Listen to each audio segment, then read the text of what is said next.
Hello, collective. Welcome to the channel. Welcome back. If you have been here before, thank you so much for joining me or joining me again. Let's get into your reading. All right, we're going to start with Aries. Aries, this reading will be what are the deeper implications of the relationship between you and the person on your mind? Why did you meet them? Why did you meet this person? Let's start with some zodiac signs you might be dealing with. All right, you have Scorpio. And if it's not a Scorpio person, it could just be someone that was sent to you to help you to transform. Okay, this person could be intuitive, brave, loyal, secretive, intense, persistent, resentful, passionate, curious, and strategic. Again, doesn't have to be a Scorpio, but someone with Scorpio-like traits. We have Taurus. You could be dealing with a Taurus or someone with Taurus-like traits.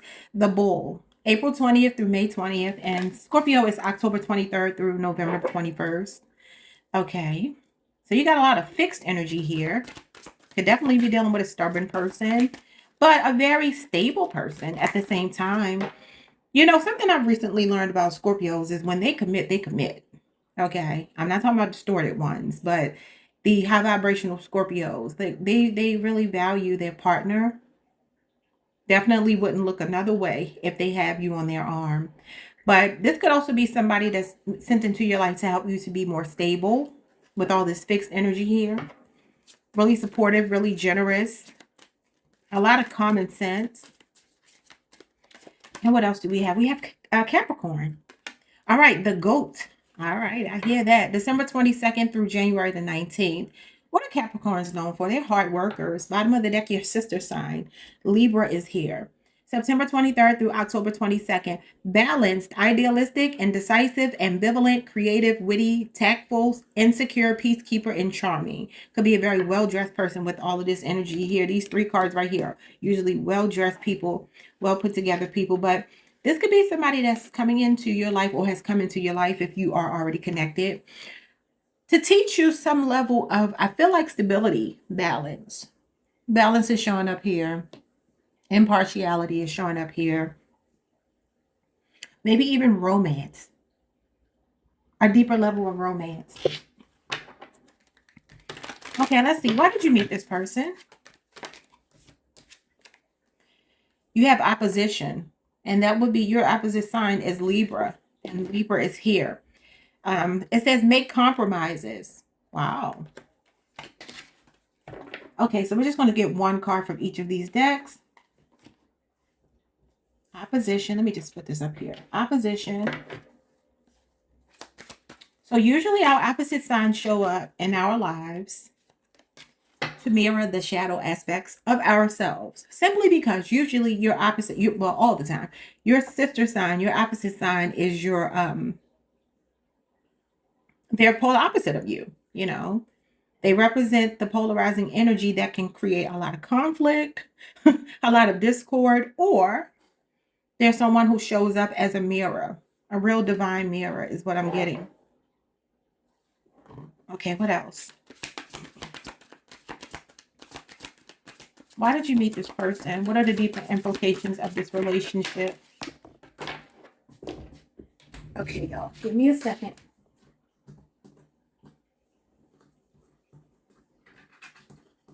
You already take these nails off because I can't pick up anything. You have Comet. All right, this card says, it's unlimited what the universe can bring when you understand the great secret that thoughts become things. Wow, you manifested this person. So, could be a Gemini or a Virgo. I'm sorry if I keep clearing my throat, y'all, but it's just that time of year. It's always that time of year for me. My allergies are all year long. I don't even know if it's allergies. It might be something else. But anyway, this person came to show you the limitlessness of your mind. They're here to help you to grow and to expand on a deeper level, even if that may be difficult for some of you, because you may be saying, no, they didn't. Why did you meet this person? What are the deeper implications here? You have chemistry. I have never felt a passion this intense. They came to teach you about tapping into your passion, you know, physical attraction for another person. They came to teach you self-love. I am still trying to heal. You have reminiscing. I miss our inside jokes. That could definitely be a Scorpio for some of you. You could be dealing with a Cancer, Leo, Aries, Sagittarius. Okay, bottom of the deck, it says, do you see the birds? The sun is shining so beautifully. The storm is over. Now spring is coming. Freedom. You can be proud of yourself. You've been so strong. Now it's time to relax and allow yourself to go with the flow. This is what this person is coming to teach you. Interestingly enough, I said they're showing up as fixed, but then you also have cardinal energy here with Capricorn and Libra as well. This person could be a natural born leader. They could even be showing me here that maybe you are the one who's more on the stubborn side. Maybe you, I mean, I do think that Aries are usually stubborn, usually. But not every single one of you will be. But there's something about a way that you do things that this person is coming to teach you the polar opposite of. They're literally sent into your life to teach you how to get along with an oppositional energy. Now, that could mean for some of you, there have been challenges. There's been hostilities and discord and friction between you and this person. But ultimately, this is what it's all about. Self-love. So if they have hurt you, again, they're transformational. They're mirroring you to yourself. And the scorpionic energy here is showing me somebody that's transformational. Okay. Let's get some tarot.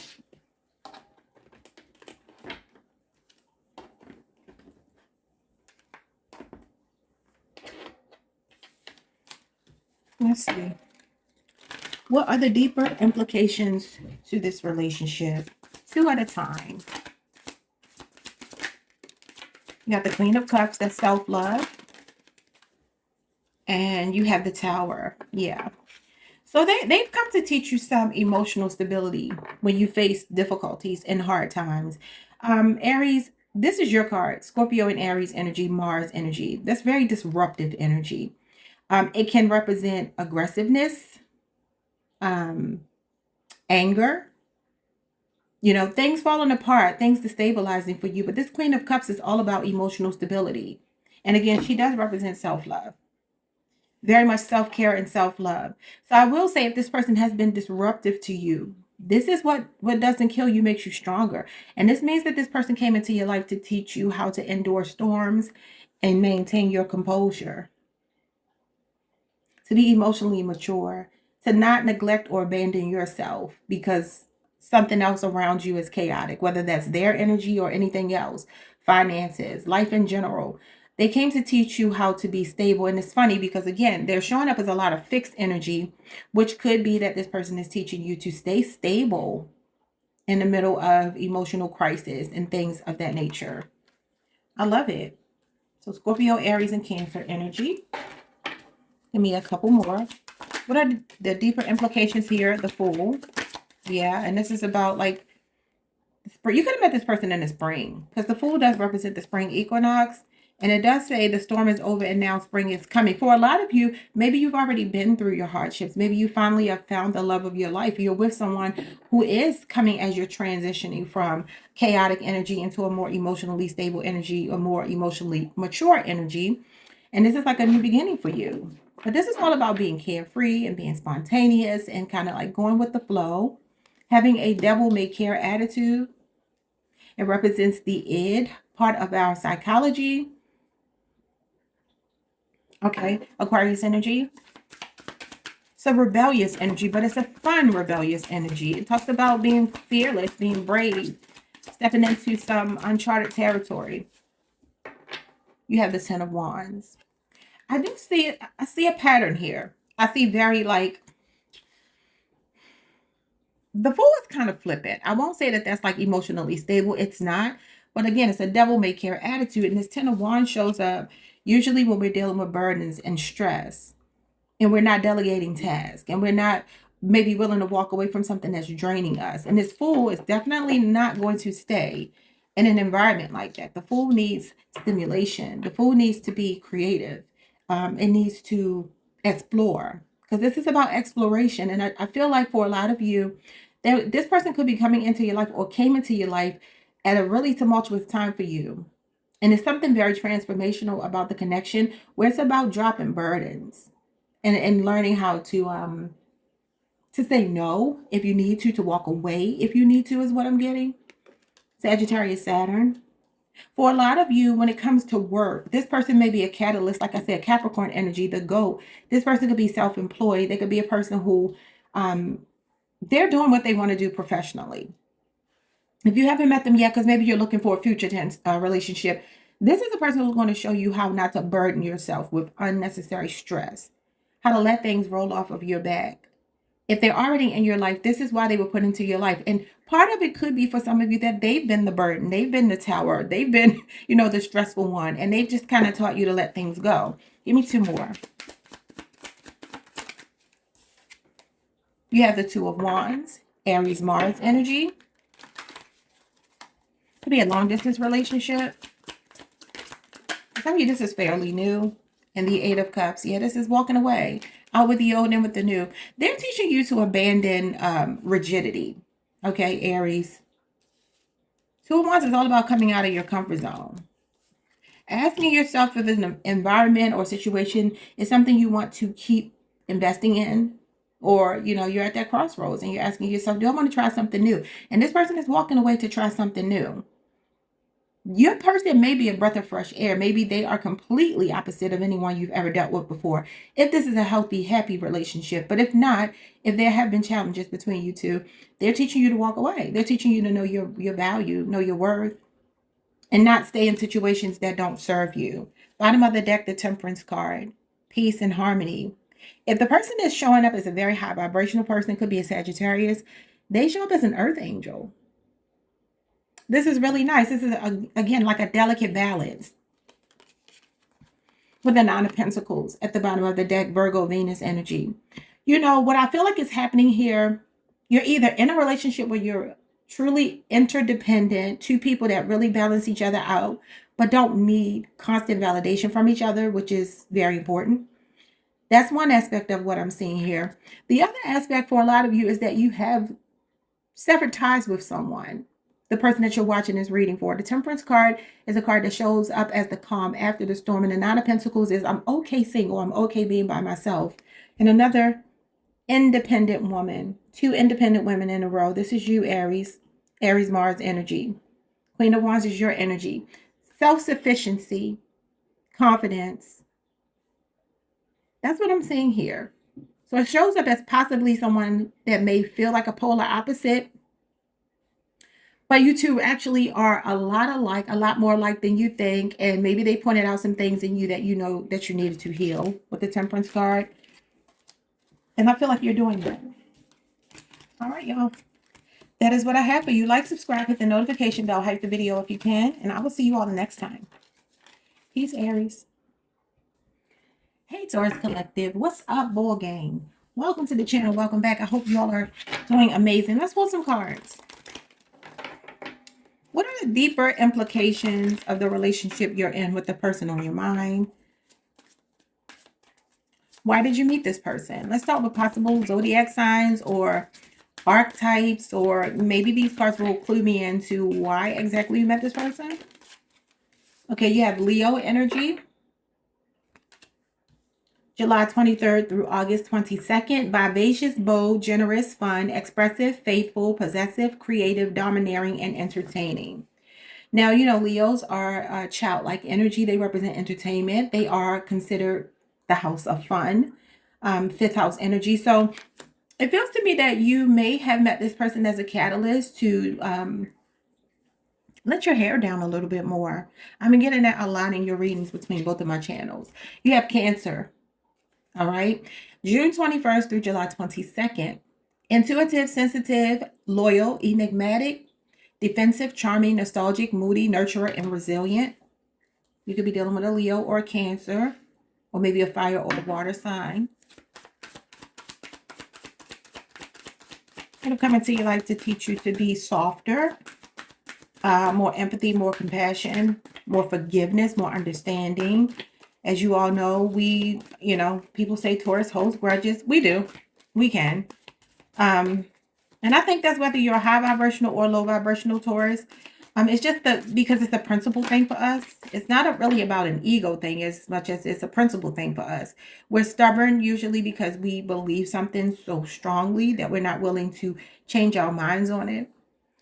Stubbornness can also show up for us based on integrity, not wanting to go against what we feel like is integrous. You have Aquarius.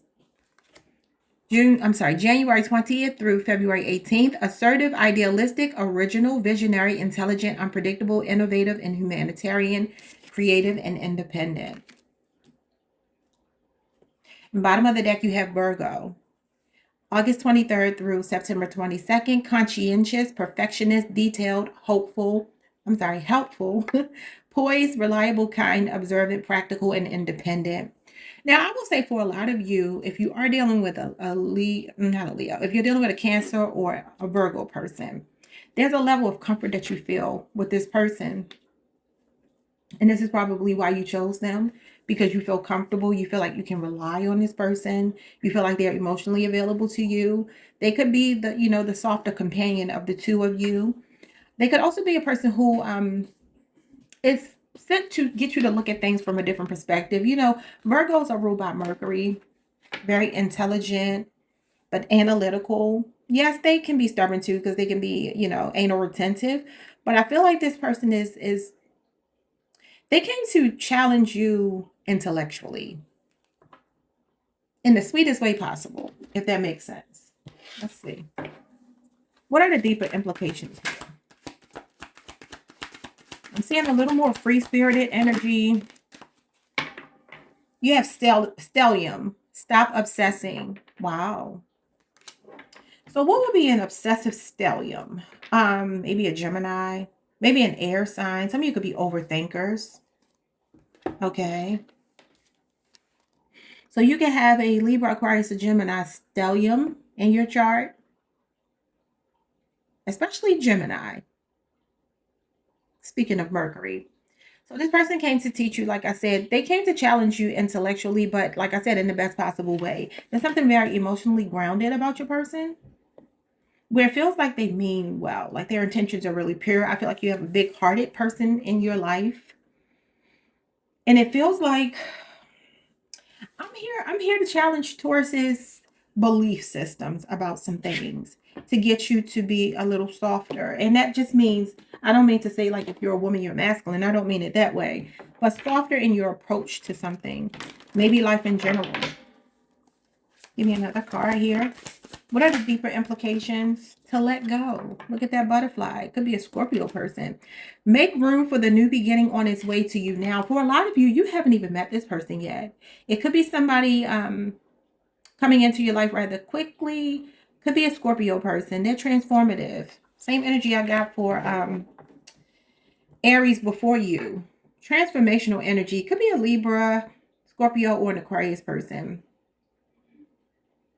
So the deeper implications is that this person is ushering in a new era for Taurus, or they have ushered in a new era. So if you're already with them, you may have noticed significant changes in the way that you interact with people in general, life in general, relationships, in particular with the person on your mind.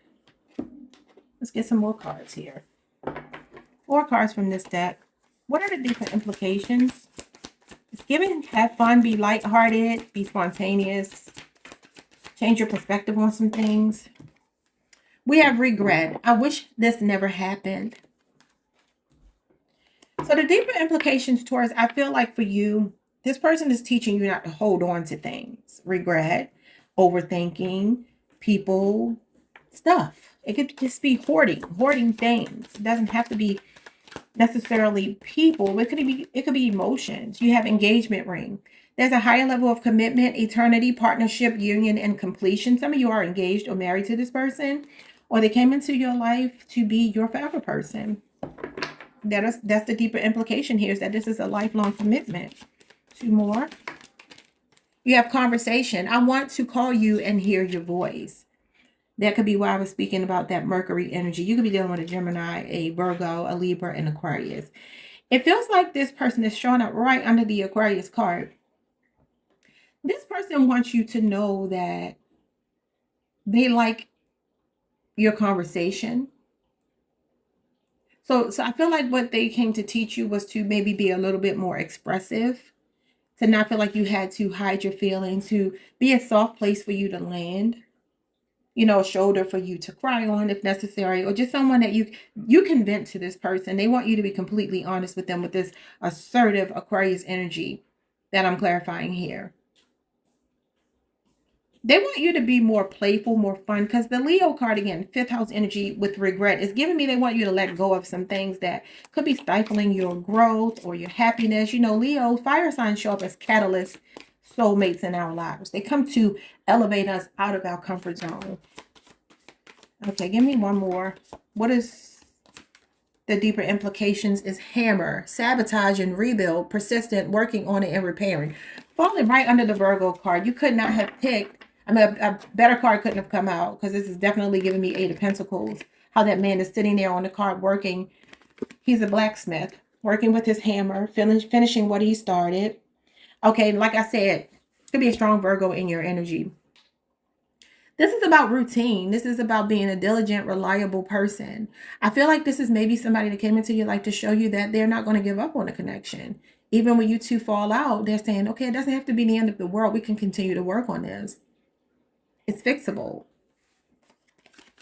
So Taurus, you may be a person who easily gives up on relationships and just kind of calls it quits. This is a person that may challenge you or has challenged you with, you know, not being able to just easily walk away. You know, maybe circumstances outside of your control have kept you with this person through some difficulties, but that's because there was a lesson that you were learning. This is about mastery. Okay, so let's see.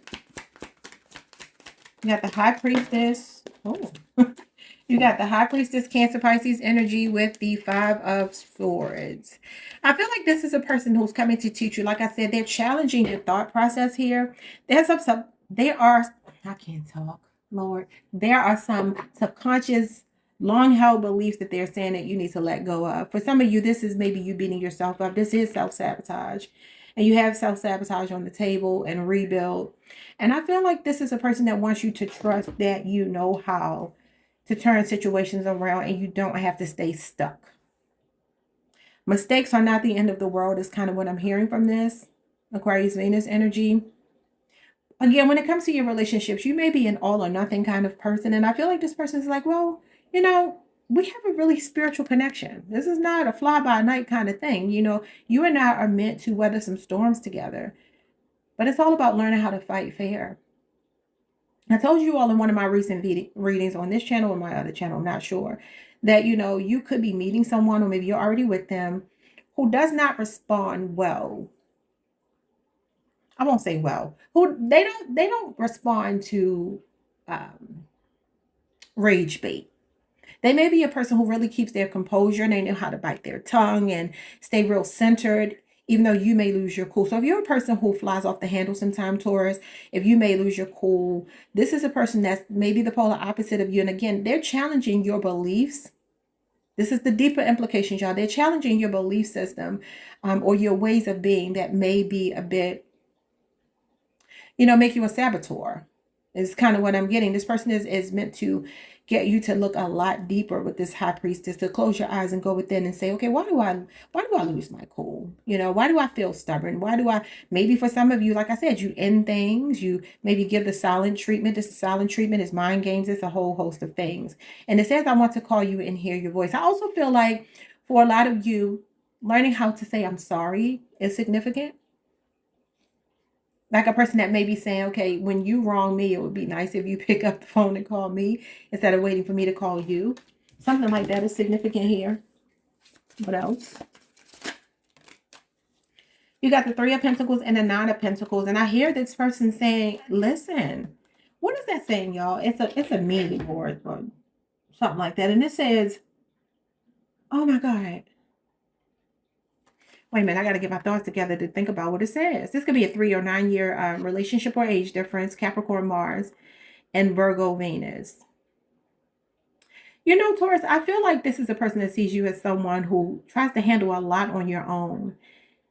And we've talked about this in a recent reading as well. Like a lot of you are very independent people, maybe fiercely independent. Maybe you do feel like You don't know how to allow someone to help you. Maybe you're used to doing things on your own. But this Three of Pentacles is someone that's saying, hey, I want to collaborate with you. I'm a team player. Anything I can do to assist you, let me assist you. But this is like, I can handle it on my own. So there's something significant about that here as well. And, with this being Venusian energy, I get for a lot of you, this independent energy, maybe around relationships.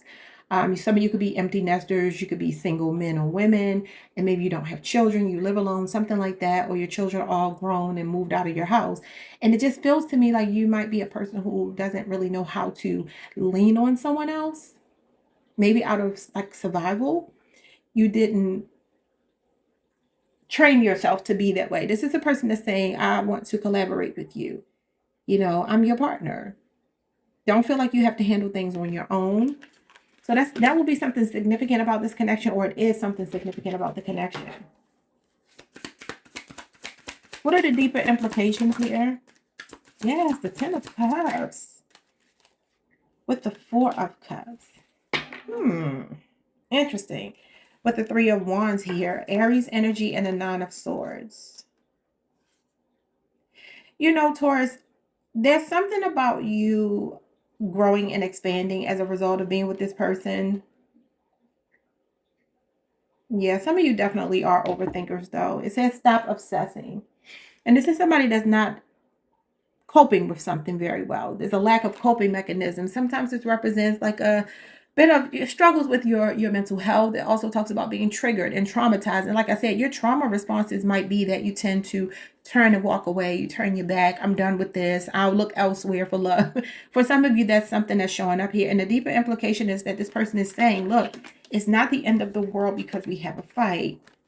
Maybe sometimes we just have to go to our respective corners and leave each other be. But ultimately, you are my happily ever after, and I'm not trying to throw you away just because we don't see eye to eye sometimes. Okay, you got Cancer Moon and Pisces Mars energy here. What's at the bottom of the deck? The Temperance card. Yes, with the moon. So the deeper implications here, look at that, holding on to things, hoarding. Like I said, this could be like holding on to emotions, things from childhood. A lot of shadow work is coming out of this relationship to actually give you a sense of peace and calm and serenity. I feel this person is teaching you, or has taught you, or will teach you how to not force things, how to let things be. When things are uncertain, to you being okay with that. And that's something that we usually are not comfortable with because we are fixed. And we like what we like. We don't like what we don't like. And we're kind of set in, we're creatures of habit. So there's something here about the unknowns, being calm, even though you don't know everything. And that could even be with them. Like, trust me, just give me the benefit of the doubt unless I prove something differently to you. Okay. I do feel like there's something here about you could very well be a person that walks away very quickly, Taurus. I understand. I'm like that too, y'all. I'm like that too. I ain't got a lot of patience, but the Temperance card is patience. So there's something significant about like balance and harmony and symbiosis, serenity and calmness. Okay. And not feeling like just because something doesn't work out perfectly, because you do have perfectionists here, that means you're supposed to just throw it away. So this is what this person is saying. Some of you could have called off an engagement. I don't know. Maybe somebody did something they regretted and you called off an engagement, and maybe they're wanting to talk to you if you're not speaking to them. That is what I have for you, Taurus. Like, subscribe, hit the notification bell. Hype the video if you can, and I'll see you all the next time. Peace. Hey, Gemini Collective. Happy birthday. Happy birthday. I hope you all are doing amazing. Welcome to the channel. Welcome back if you've been here before. Let's get into this reading. What are the deeper implications of the connection you're in with the person on your mind? Why did you meet them? Starting with some possible zodiac signs for you. Gemini. I was going to say, the Gemini card has not jumped out since I've been using this deck. I just got it recently, and it just has not come out. And I was going to tell you at the beginning of your reading, you might be the only one to get the Gemini card. And look what you get. You could be dealing with another Gemini. The twins, May 21st through June 20th. And the Gemini energy is all about mirroring, dichotomy, duality, reflecting. It's the twins, okay? You have Capricorn here. The GOAT, December 22nd through January 19th. You could be dealing with an earth sign, somebody very career focused, very stable financially, very popular, especially Gemini and Capricorn together just gives me this person could be a social butterfly. But they have meaningful conversations. This is not necessarily just small talk. This is a person that speaks with intention. And they could speak for a living. They feel very much like a person that is focused on career. And Capricorns are also, they're very prideful about their reputation. Politics could be significant. What else? You have Taurus. Okay, April 20th through May 20th. Grounded, sensual, dependable, stubborn, resilient, enthusiastic, confident, brave, picky, and loyal. Well, what can I tell you about Taurus? A lot, because I am one. Taurus is loyal. Again, money, earthly matters. Your person could be a very grounded, stable person. Could be an earth sign. Yeah, look at this. You got Virgo at the bottom of the deck. August 23rd through September 22nd. This person is conscientious, perfectionist, detailed, hopeful. I keep saying hopeful. Helpful, poised, reliable, kind, observant, practical, and independent. You got a lot of earth here. Wow. Yeah, so you could definitely be dealing with an earth sign or a person that's very career focused, stable, dresses well, very much into the aesthetic, but for practical reasons. And reputation is important to this person. Work ethic is important to this person. Stability is important to this person. What are the deeper implications here? Why did you meet this person? You have Palace. Fight the good fight.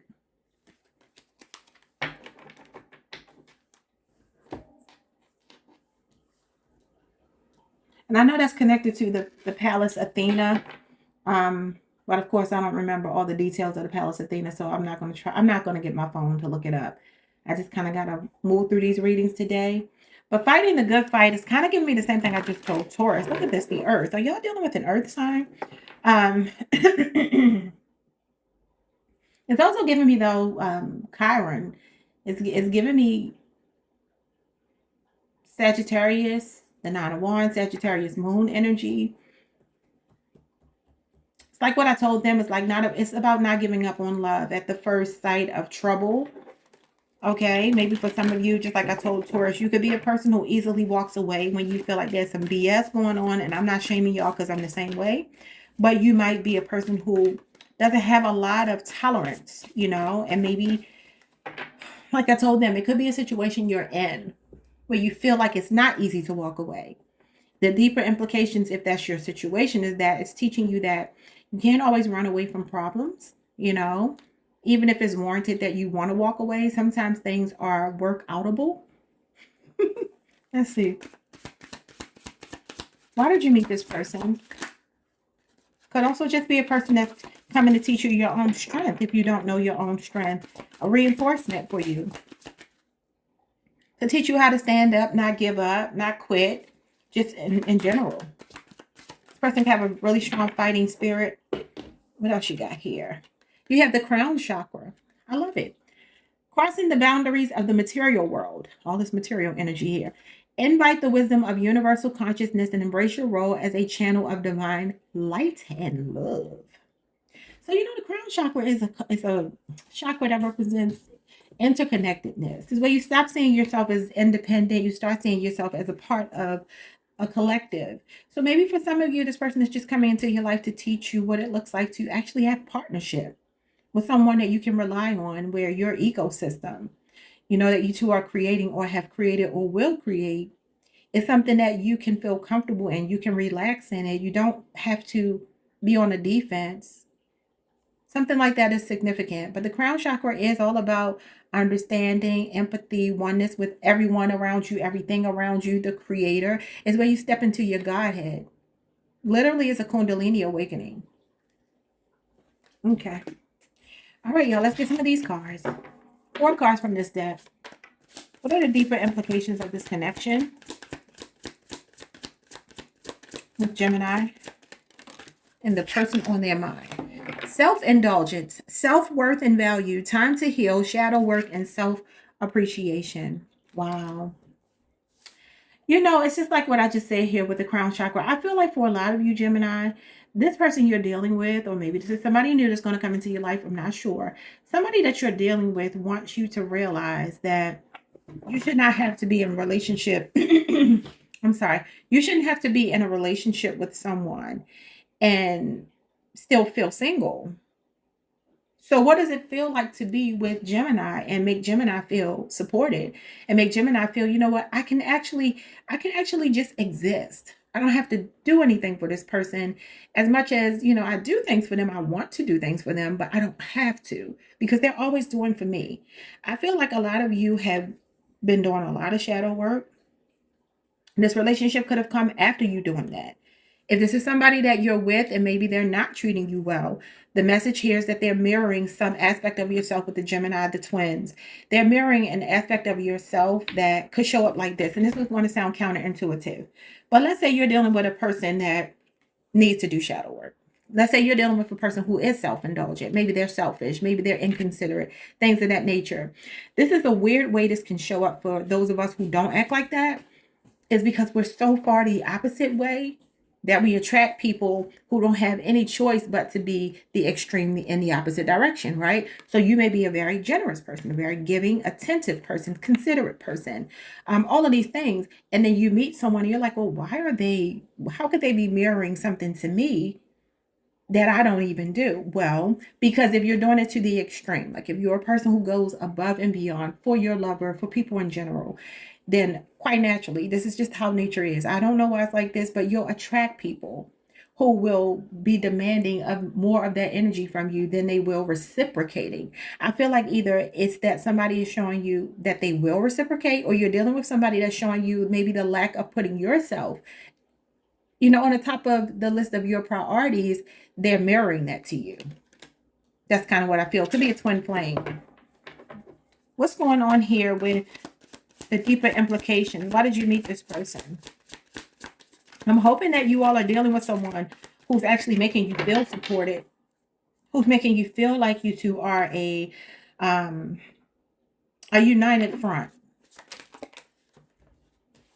Okay, you have nurture. It came out in reverse. I'm going to flip it upright, but just take it however it resonates. Nurture your relationships like blooming flowers. They'll flourish. That's Cancer energy, Capricorn energy.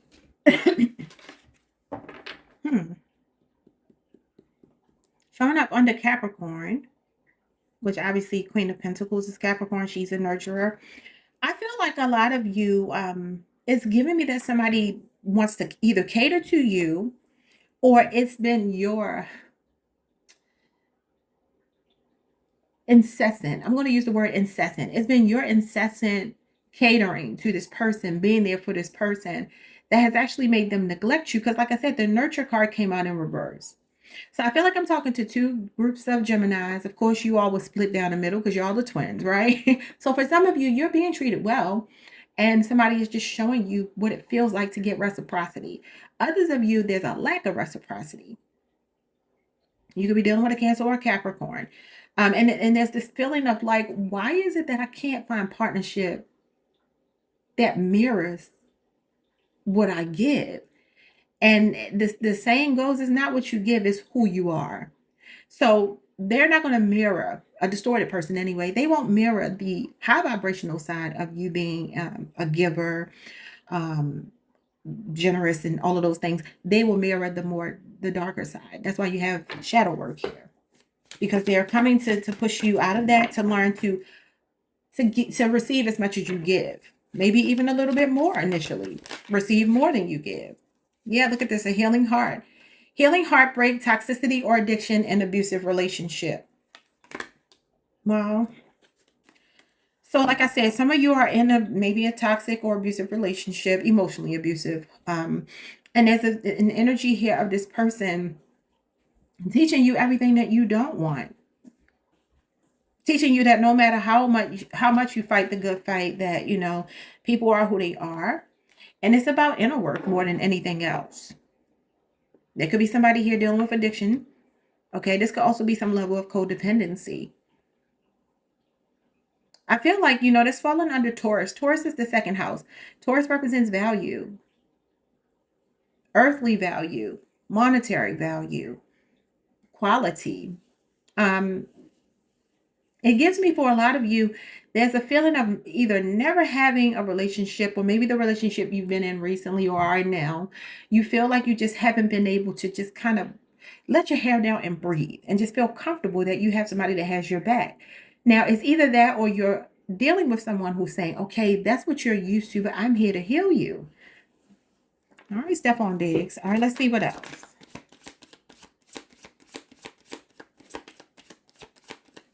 I started hearing You Put a Move on My Heart by Tamia. She's a Taurus. All right, and you have talking. Interested, awaiting messages, text, calls, email, and talking more. Communication could pick up between you and this person, especially maybe if you're dealing with your fellow mercurial sign, Virgo. All right, could also be a Libra, Aquarius, or another Gemini. There's something about you being able to express yourself and there being no judgment and a connection, being heard, being not only seen but heard, and what you're saying is valuable to someone. They're attentive to your needs. They're attentive to your desires, your wants, your fears, your concerns, all of these things. This is what this person either has taught you, or they could be showing you by virtue of not being that.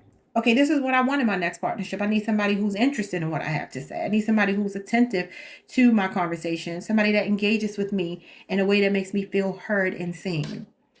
All right, let's get some tarot. What are the deeper implications when it comes to this connection? You have the Queen of Swords. There you are, speaking your mind. Libra energy.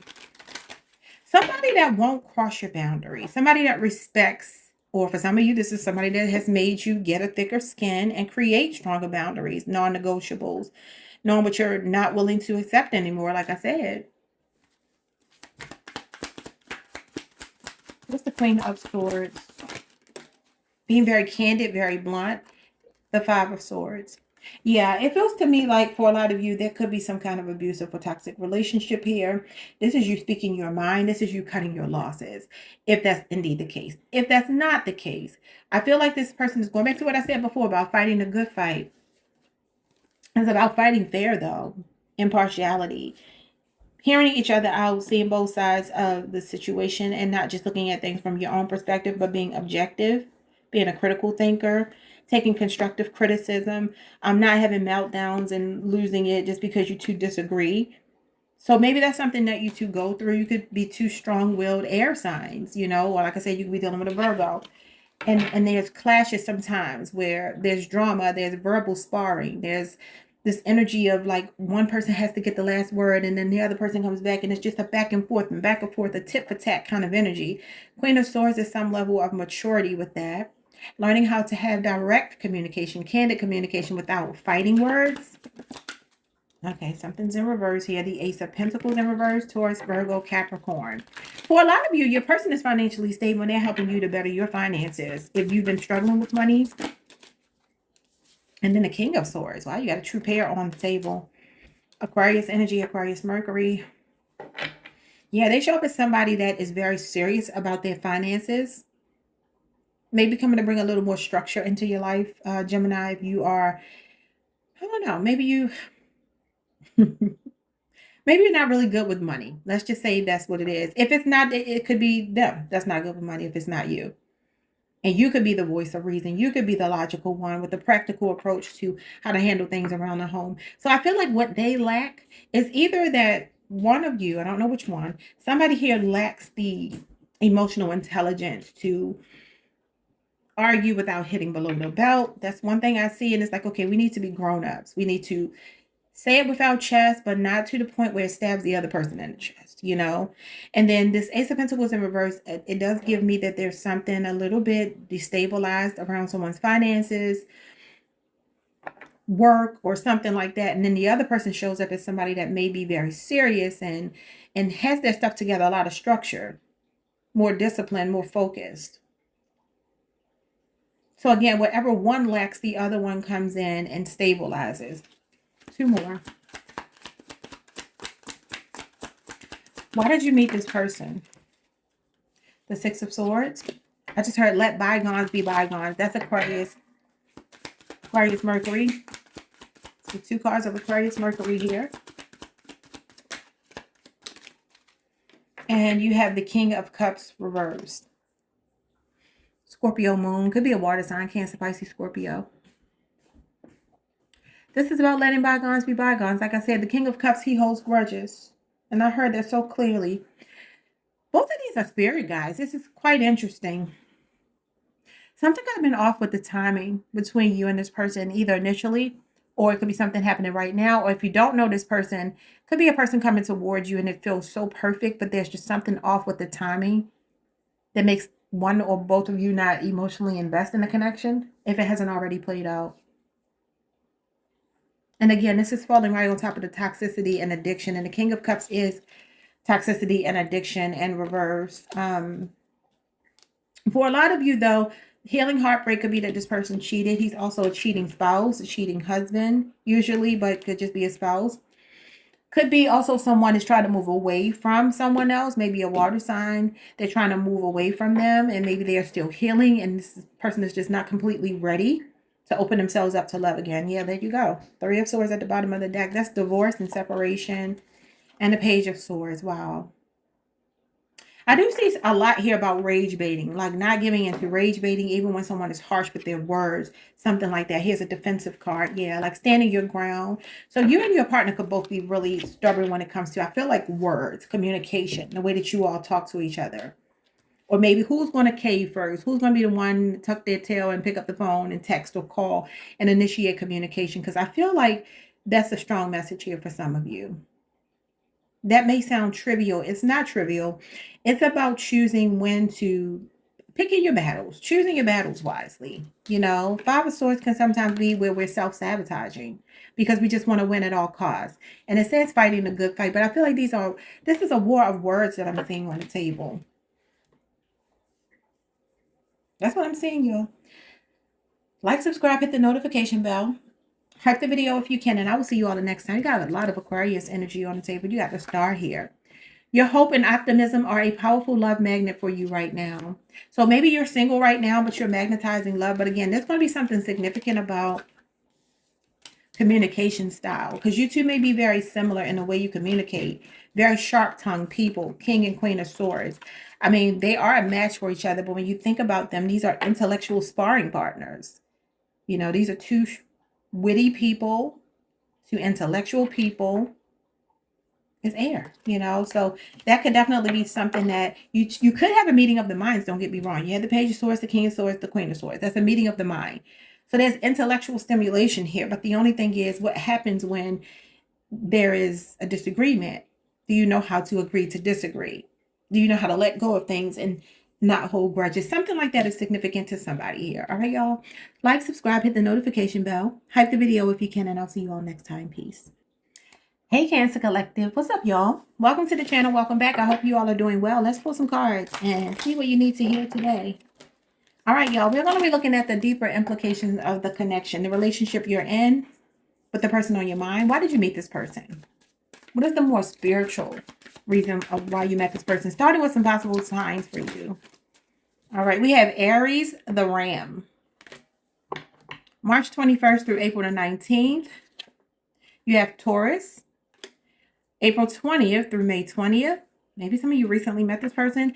Grounded, sensual, dependable, stubborn, resilient, enthusiastic, confident, brave, picky, and loyal. And you have Cancer, the Crab. All right, June 21st through July 22nd.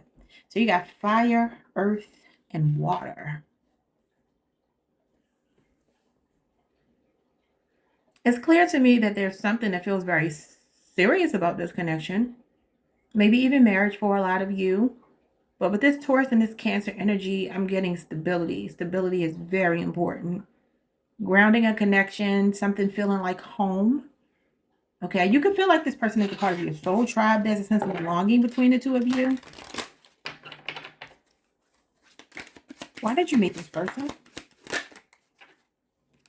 You have last quarter moon. Tie up loose ends.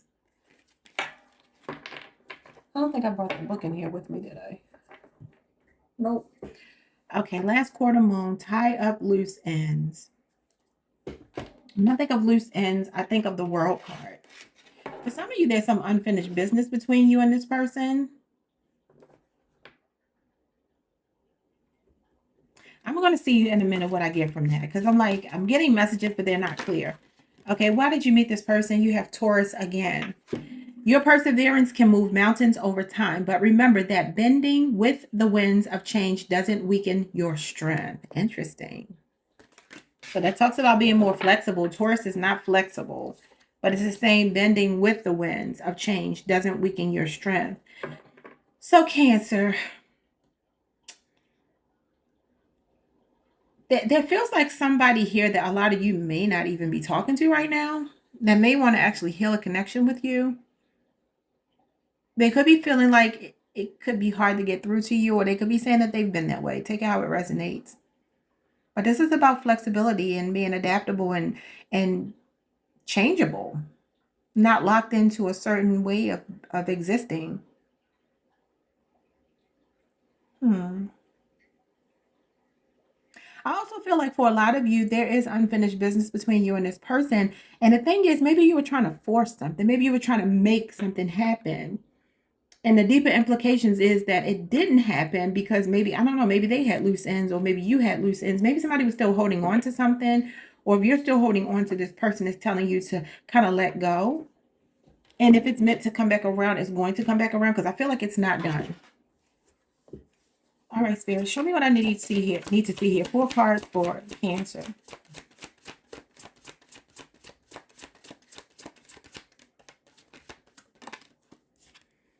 Unsatisfied. I wasn't happy with the way things were going. Yeah, I do feel like maybe for some of you, like I said, you're on a break. You're not speaking right now to this person. Could be a Scorpio or another Cancer for some of you. Or Pisces, or another water sign.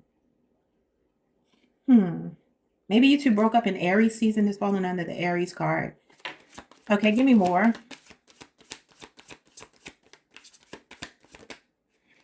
It came to teach you not to settle and not to try to force things that were not in alignment with you. Okay.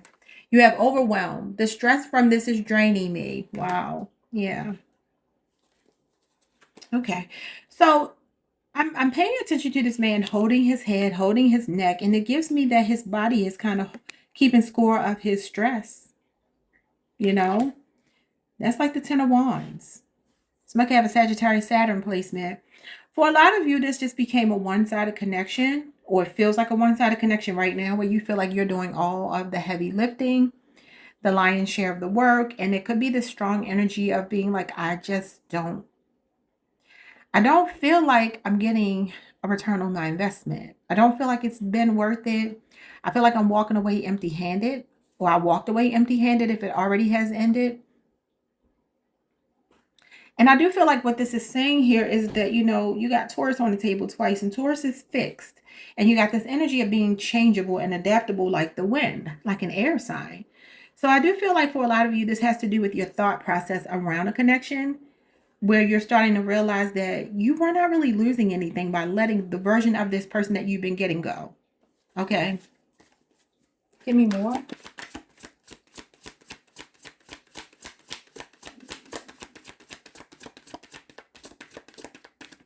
Oh, all right. You have, it's all about trust. The reason why people are relaxed is because they know that things are going to be just right.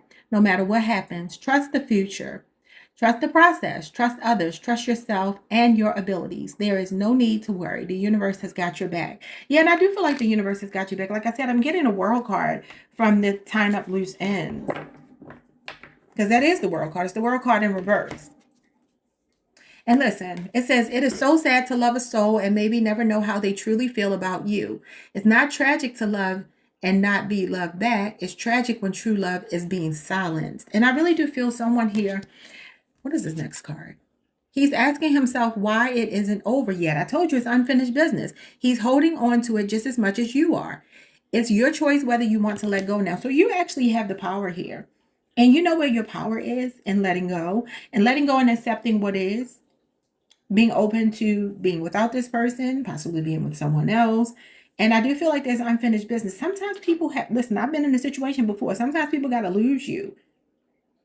And maybe just partially. Because once they completely lose you, we typically are not going to go back to people, right?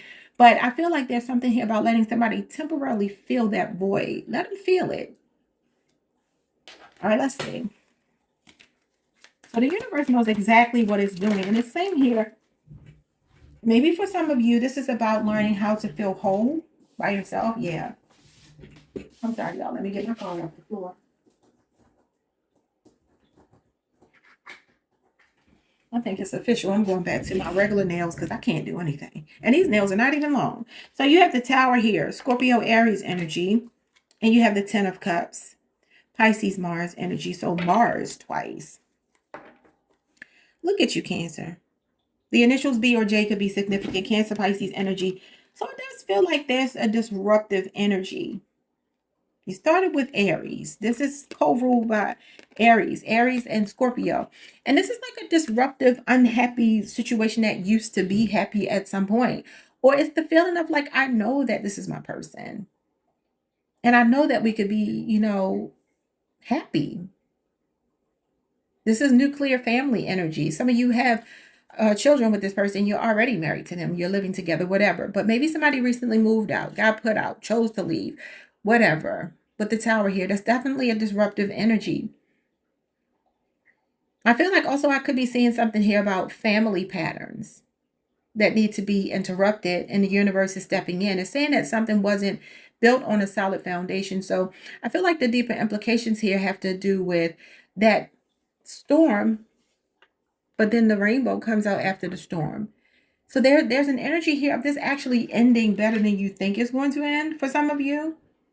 So you could just be going through like a bit of a cycle right now that could feel very karmic. But it's telling you to just know that you are protected, whether this person leaves forever or comes back or whatever, or you two stay together or decide to go your separate ways. Give me some more. Got the Knight of Wands, Sagittarius energy.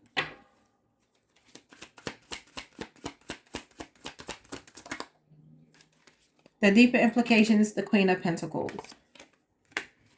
Some of you, my feminines here, you're older than this person. And you got the Lovers at the bottom of the deck. The Lovers, Gemini energy. There's an energy of somebody seeing you as home. Like I said before, stable, home, nurturer, caring, giving. All of these things. They see you as someone who provides a life for them where they don't want for anything.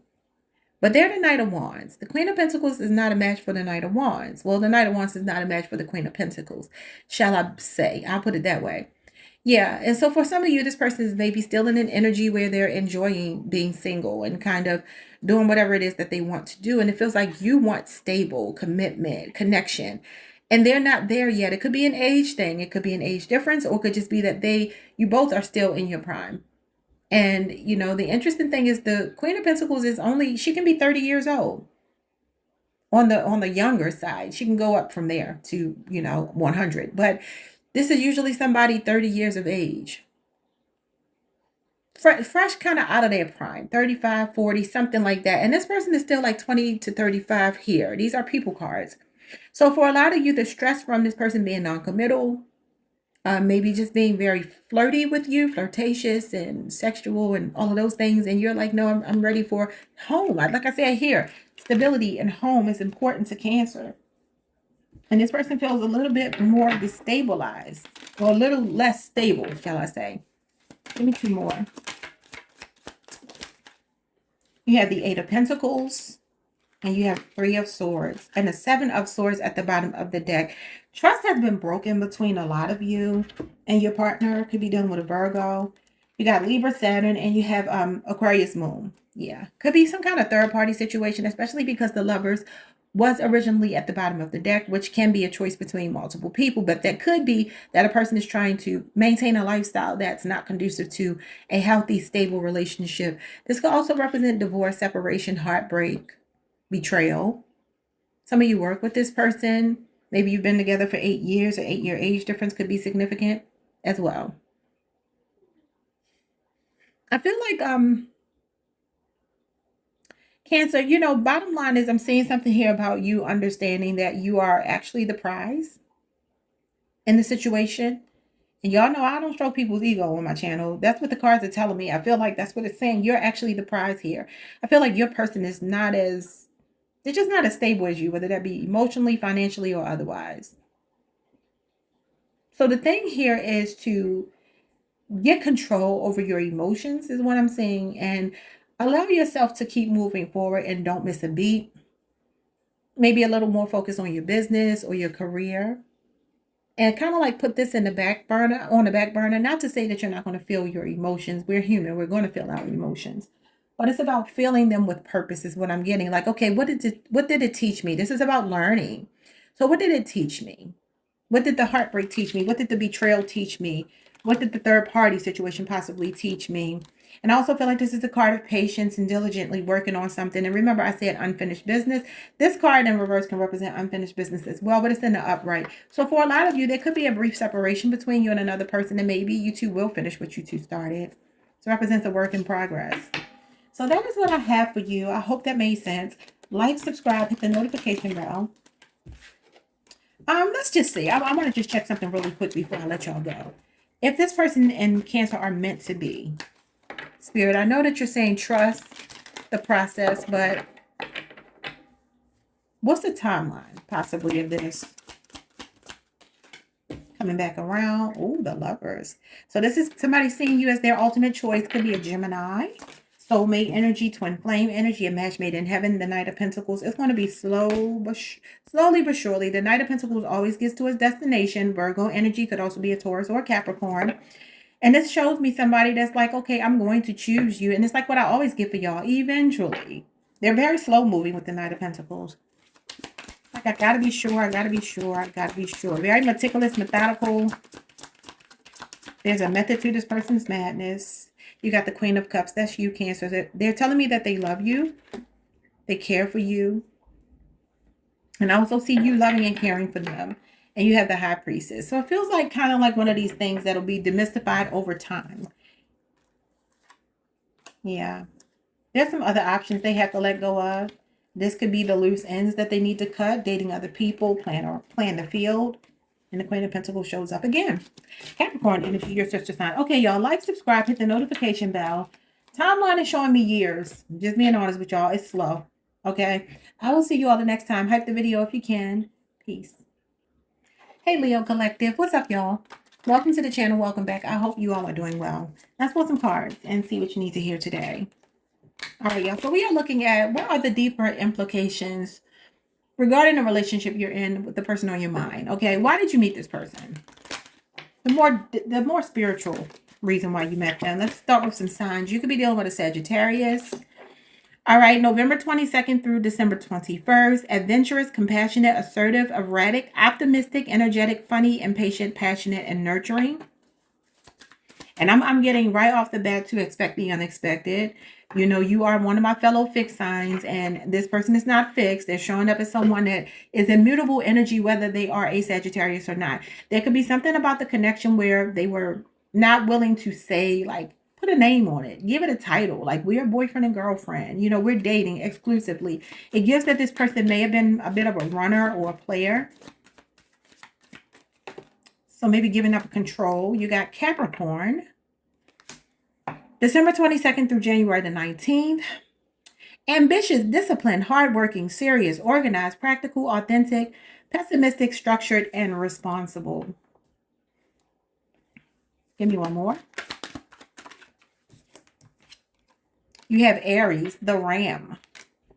March 21st through April the 19th. Cancer is at the bottom of the deck.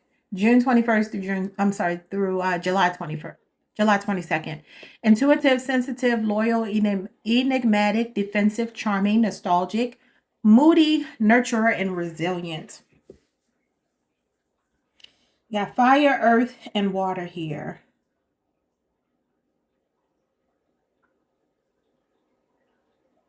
I'm not getting anything just yet. So let's see.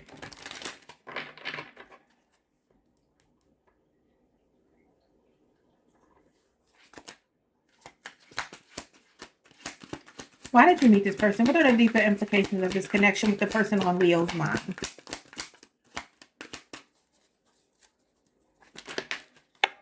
You have Mars. Wow. You have Aries here. Okay, so Scorpio is also ruled by Mars. So maybe a Scorpio and Aries is significant. It says jump into action. They actually are here to inspire you. And it's kind of like what I said to Taurus, where when I get my fixed sign readings, when I get this energy of spontaneity or impulse, because I definitely feel impulse here with Sagittarius and Mars energy, I feel like for a lot of you, the thing that really helps Leo sometimes not be as erratic or as impulsive as other fire signs is that you are fixed. And so you all don't want to just go spreading your fire all over the place. You understand how to contain it, how to give a little bit of it here and there and not burn everything down, not scorch the earth, you know? So this is saying that this person came into your life. The deeper meaning is to spring into action, to jump into action. Mars is all about action, aggression, assertiveness. Can be violent. It is known as the violent planet. Men are from Mars, women are from Venus, right? So that's masculine energy. This could be to get you to tap into your masculine energy, where I do feel like you have a lot of masculine energy on the table. Even the Capricorn card, even though Capricorns are actually a feminine sign, it feels masculine to me. I don't know why. It feels masculine. And the Cancer energy is the only card that really feels feminine and soft. And, you know, maybe this person came to teach you to toughen up a little bit. Maybe a little bit of sensitivity that you had about life or relationships or, you know, yourself, them. This could be a really challenging person. They may challenge you a lot. What are the deeper implications here for Leo? Why did they meet this person? Could be just that they came to give you a push, though. And it doesn't have to be a bad thing, you know, even if it was challenging. You have retrograde. Revisit the past, consider your choices, and plan your path forward. It's not about setbacks. It's an opportunity for introspection and growth. So this person, yeah, it kind of feels like Cancer's reading, where only thing I don't see is like maybe this person coming back around if you two are in separation. That's only for some of you, but the Mercury retrograde is coming up the end of June. I think that's the next retrograde we're having. I don't know any other planets that could be retrograding because there could be simultaneous planets. It's telling you to revisit the past. But some of you, this is a person that you may have an on-again, off-again relationship with. And they could come on really hot and heavy, and then they could go really cold. Have y'all ever, this is off the record, I mean off the script just a little bit. Have y'all ever just looked at Mercury retrogrades, like looked up the dates and then looked in your phone and saw who called you? Who resurfaced, who popped up? Because I do feel like this could be an energy coming back around to you. And y'all know I don't deal with the exes is coming back. I don't even talk about that stuff because who cares about an ex? I don't mean it like that though. For some of you, this could be a person that you just, you know, maybe didn't get the version of them that you wanted. I'm going to see if they're coming back with some better energy if that's your situation, because the Mercury retrograde usually it tests us to see if we've learned our lesson. So for a lot of you, that could be what this is too. This could be a person that really challenges you when it comes to letting them go. It may be hard. It may be one of those things where you're like, I know they're not good for me, but they're bringing up residual stuff in you. Obviously, when people show up in our lives this way, it usually is something going back to our childhood, our upbringing. These are our own deep-seated issues. But let's see.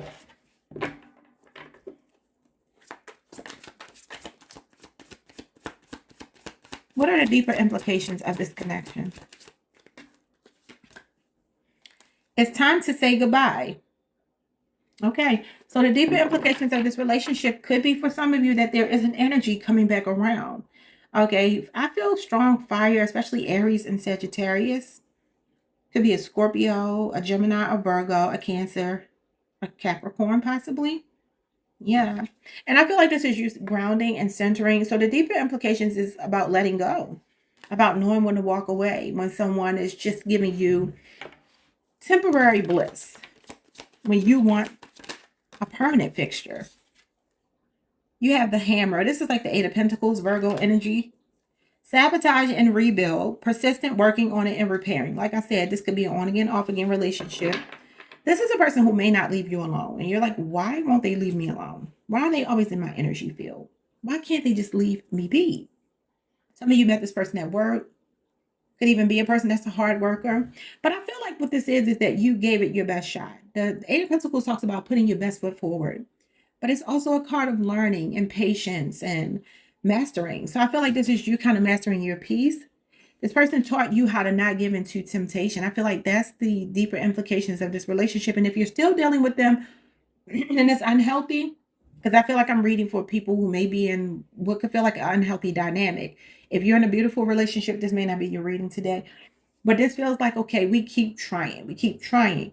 This relationship is sabotage and then we rebuild. Like I said, on again, off again, hot and cold. Give me one more. Two more. You have the runner. I don't want to run anymore. Yeah, I think I said you could be dealing with a runner. Somebody trying to escape the connection. Person could have resurfaced in your life in Aries season. Could be in Aries, could be in Aquarius. Your sister sign. What else? Wow. You are twin flames ready to be reunited. Okay, so this could be a twin flame for some of you. And I'm just telling you how I feel about the twin flame journey. I have been on it. I don't know if to say I'm still on it because I'm not dating my twin flame, obviously. I've talked about it ad nauseum, but I personally feel like twin flames are more of a spiritual experience than they are a romantic experience. I truly do. I feel like we romanticize what twin flames are. And there's a lot of channels dedicated to it. And I think people mean well. But I think that it's not what it's cracked up to be. And I do not believe that it's always supposed to be. In fact, I don't feel like it's most of the time supposed to be about romance. I feel like some of you are dealing with the runner, though, in the twin flame dynamic, which would mean that you could have possibly been chasing. And I feel like you're like, no, I'm not doing that. Whether that's energetically or physically, you're not doing that anymore. But there's a sense of nostalgia here falling under the Cancer card. Maybe Cancer season, this person comes back around for some of you. The bottom of the deck, it says, heal your heart, heal your soul. Only then you'll activate this warmth and light within you. Don't cling to anything or anyone. Don't cling to memories, dreams, or hopes. Listen to your heart and the light will come to you all by itself. And that's where the feminine principle in the twin flame dynamic decides I'm not chasing. I'm in receptive mode. I'm in divine feminine energy. I don't chase, I attract. Why did you meet this person? The Four of Cups, Cancer Moon, and the Page of Cups. And I was literally going to say, for some of you, it's not taking breadcrumbs. And the Page of Cups is a really small offer with the Four of Cups. For a lot of you, and the High Priestess, yeah, this is you definitely tapping into your intuition. It feels like you are possibly ignoring someone or learning to ignore them, messages that they're sending you. Because this is like phone calls, text messages out of the blue from somebody that maybe you haven't talked to, could represent an apology, but it's a very small gesture. Four of Cups is like this offer is being made, but you're like, no. And look at the stance this person is in with their hands folded, just like she's doing here. A lot of you have been praying really hard to be released from the grips of this person. And so I do feel like there's a message here about maybe even inner child healing with that Page of Cups. Maybe for some of you, there's a wound from childhood about being abandoned or rejected. Maybe one of your parents weren't there. Maybe both of them. You know, a feeling of like never really being able to be comfortable in your innocence. You have strong intuition, though, so don't ever ignore your intuition. Strong intuition. What you got here? You got the Wheel of Fortune. This is a lot of ups and downs and challenges. And it's clarifying the hammer. You could be dealing with a Leo, Scorpio, Aquarius, a Taurus, a Pisces, a Sagittarius.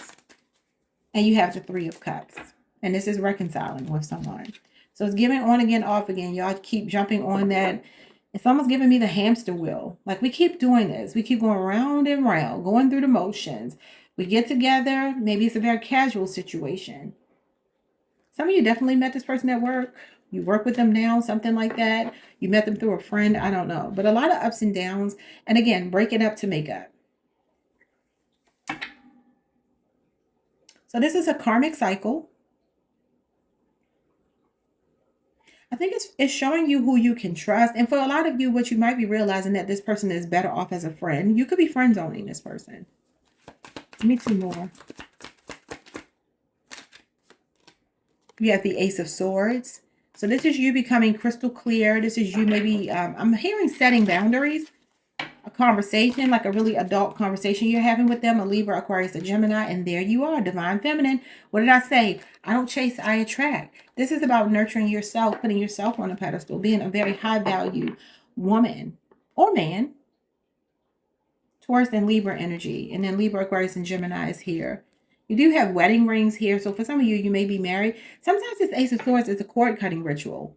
I do feel like a lot of you are moving on. You're taking your heart with you. It feels like she's ready to journey and take her heart elsewhere. So that could be something that's going on here. Some of you are just like, I'm not chasing this person. I'm going to leave them to their devices. This is about deductive reasoning. Situational awareness. You're becoming aware of this person's energy being too inconsistent for you. There's your awareness. You're just observing. You're observing and you have a lot of peace. And some of you are ready to walk away. It does say that it's time to let go. It's time to say goodbye. This is when we walk away from something emotionally unfulfilling. So it does feel like this person came into your life to teach you how to look deeper into why you may attract these kind of people or why you attracted them. You know, why stay in situations where you know you're not happy? Because this talks about abandonment issues. And I said there could be something like that significant to someone here. You know, and it could come from a parent. It comes from childhood. It comes from something. I don't know. But I feel like you're healing it or you've already healed it. All right. I hope that makes sense, y'all. Like, subscribe, hit the notification bell. Yeah, I'm just thinking about going back to Mars. Jump into action. The Empress is Venusian energy, which is the feminine. This is the masculine. And this is all about pursuit, chasing, bold action, setting the tone for a relationship. And then you show up as Empress energy, which is like, I don't need to do any of that. All I do is exist. And I get blessings just because I'm the divine feminine.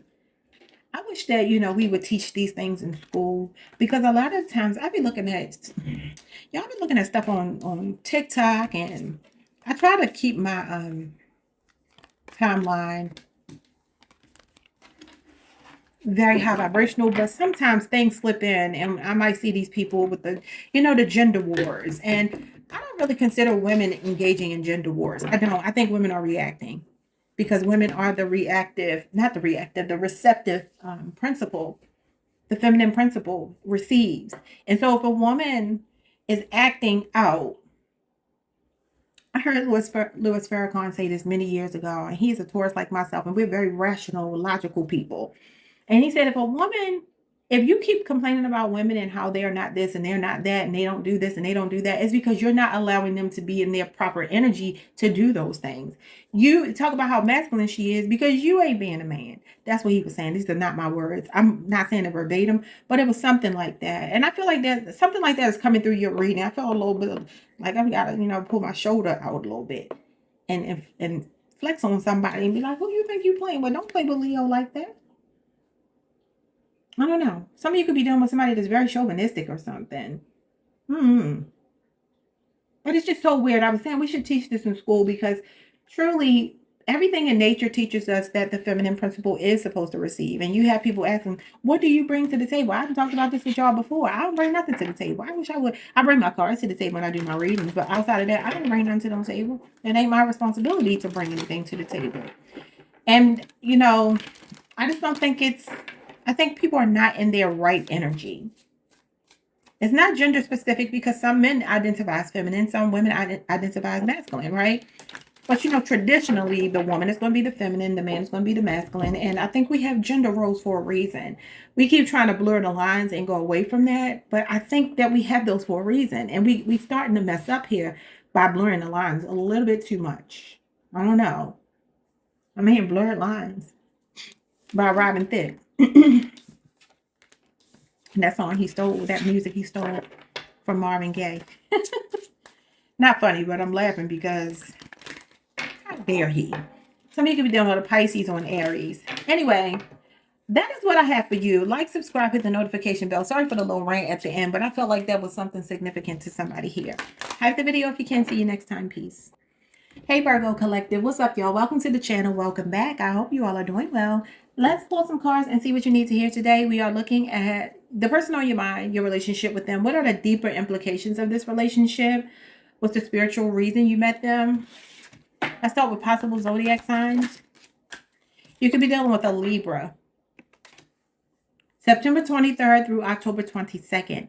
Balanced, idealistic, indecisive, ambivalent, creative, witty, tactful, insecure, peacekeeper, and charming. You have Cancer. The Crab, June 21st through July 22nd. I'm seeing somebody in your energy that you could have a lover boy, lover girl on your hand. Somebody that's really a hopeless romantic. I don't know that Virgos are that way. So you could be dealing with someone who is that way. You got Cancer again. Yeah. All right. It says June 21st through July 22nd. Intuitive, sensitive, loyal, enigmatic, defensive, charming, nostalgic, moody, nurturer, and resilient. Yeah, you got like a lovey-dovey person here. Aries is at the bottom of the deck, the Ram, March 21st through April the 19th. So any of these signs could be significant. But let's see. What are the deeper implications here with this person? You have Scorpio. Face your feelings. I'm telling you, somebody, you got a lover boy, lover girl on your hands.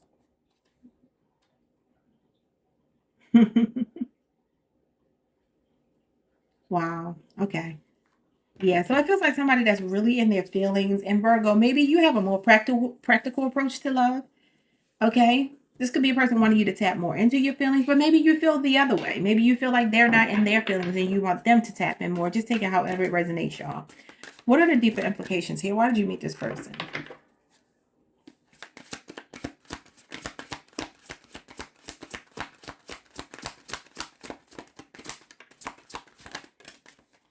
We have open your heart. Look at this. It will help you attract more love. So Virgo, do you feel like you have a blockage? Do you feel like, yeah, look at this, the root chakra. That's what I'm saying. You might be more of a money focused person, more focused on stability and security and earthly matters. Embrace the divine wisdom of the root chakra and find solace in the grounding force it offers as it anchors you to the present moment. Yeah, I feel like a lot of you are kind of like, you might come across a little unbothered, little emotionally unavailable to someone. And like I said, if you need to flip it, that's fine. But all of this heart energy, even Libras are lovey-dovey. They're lover boy, lover girls. They are, especially the women. Okay. Okay, so let's get into your cards. 4 cards for Virgo. Why did you meet this person? For some of you, maybe you're in a really happy, healthy relationship and somebody is just really showing you what it feels like to be loved, that you can be comfortable in opening up your heart and be vulnerable. All right, you have sabotage. I mess up the good things in my life sometimes. Now, I don't know if you feel that way or this could be the person you're dealing with, but there's a sense of one partner being really emotionally invested and the other person being terrified of that. Could be an Aquarius, somebody with an Aquarius Venus placement. Inseparable. That's what you are to me. Our love is always there despite the distance. Could be a long distance thing. And I mean, just look at the hands. You know what I mean? When you think about partnership that looks like this, with people making the heart symbol with their hands, it's a lot of lovey-dovey energy. Wow. For some of you, you could be in separation from this person right now. They're saying that the love is still there despite the distance between the two of you. You two are inseparable. I feel like for a lot of you, maybe somebody needs space from the other partner. Maybe somebody's clingy or needy or something like that. And if that's you, then the message here, the deeper implication is to learn to be in an interdependent relationship versus a codependent relationship. But if you're attracting this kind of person, it may be to go into things, slower in a more practical way. Future tense. Give me 2 more. Why did you meet this person? Wish. Someone you wish for is coming into your life. Wow. Some of you maybe haven't met the person that you're going to be with yet. Could be an Aquarius person. Okay, so I thought just where I grew up, we used to call these wishes, and they're really weeds. They're dandelions, but when we were growing up, we called them wishes, and we used to blow them and make a wish. Okay, let's see. You know what that gives me for a lot of you, especially with this Cancer energy here? Virgo, you might be with someone. Let's say you are the one that's sabotaging the connection. Maybe you feel like they're perfect. Maybe you feel like everything is really good between you two, but maybe that feels too good. You know, maybe you need some space. Maybe they were crowding your space. I don't know. Don't take people for granted though, because sometimes you can do that with the wrong person and they'll eventually just move on to someone else. That's for some of you. But I'm also getting with the Cancer energy and wish. And I just talked about childhood. You know, Cancer energy is connected to the fourth house, the fourth chakra, you know, heart, home. So for a lot of you, this could be a relationship that the kind of relationship you wanted when you were a kid, when you were fantasizing. Maybe some of you are hopeless romantics. It doesn't have to be your person. It's like your ideal person is showing up or they've already shown up, but somebody could be sabotaging the connection. Give me one more. What is wish? Someone is coming into your life. A wish is being granted. Or it was already granted. There are things happening behind the scenes and you're not able to see them yet. You have to trust the process. Yeah, so for a lot of you, maybe you're single.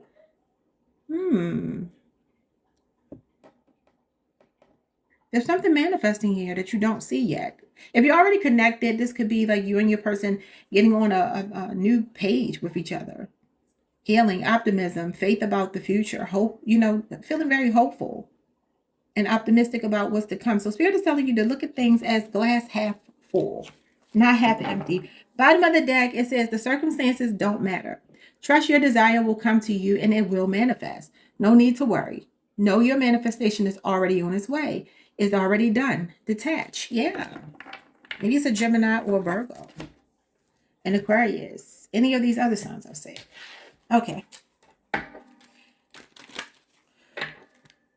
So maybe a distance, some distance, long distance, or maybe you could just put distance between you as somebody's healing, working through something. It's like you're not able to see that this is going to work out, but it actually will work out. All right, you got the Justice card. Yes, that's you're getting some kind of victory. Balance being restored. Could be a Libra person. First card you had out was Libra. The Ten of Pentacles. Whoa, somebody's getting married here. You and another person could be maybe reconciling and getting married, or you're with the person that you're going to marry because they show up as somebody with a lot of integrity, somebody that you feel like you can trust. This could be a 10-year relationship or age difference. Some of you could already be married to this person. That's what this could be telling me as well. Ten of Pentacles is like, I want to have longevity with you. I want to be honest with you. I feel like I met my equal in you. And I feel like we could actually build something that's sustainable. So the implications here are long-term success. But the Ten of Pentacles is, again, it's a slow burn. The Pentacles are slow energy. The slowest of the elements. You have the Death card. Yeah, change is going to come. Scorpio energy. Let's see what else. The Two of Cups. Wow, it says you're inseparable. And it's clarifying Cancer. And this is a Cancer Venus card. There's a change coming to this connection. I also feel for some of you, you may just need confirmation if you're like dating somebody new that's making a love offer to you and you're like, I don't know if I should take it. Take it. Because it feels like this person, they have really good intentions based on these cards. They do. They see you as their other half. This is about seeing eye to eye. Two of Cups is a soulmate energy, a sacred union between you and another person. Even if something's ended, it's not really ended. There's a reunion coming.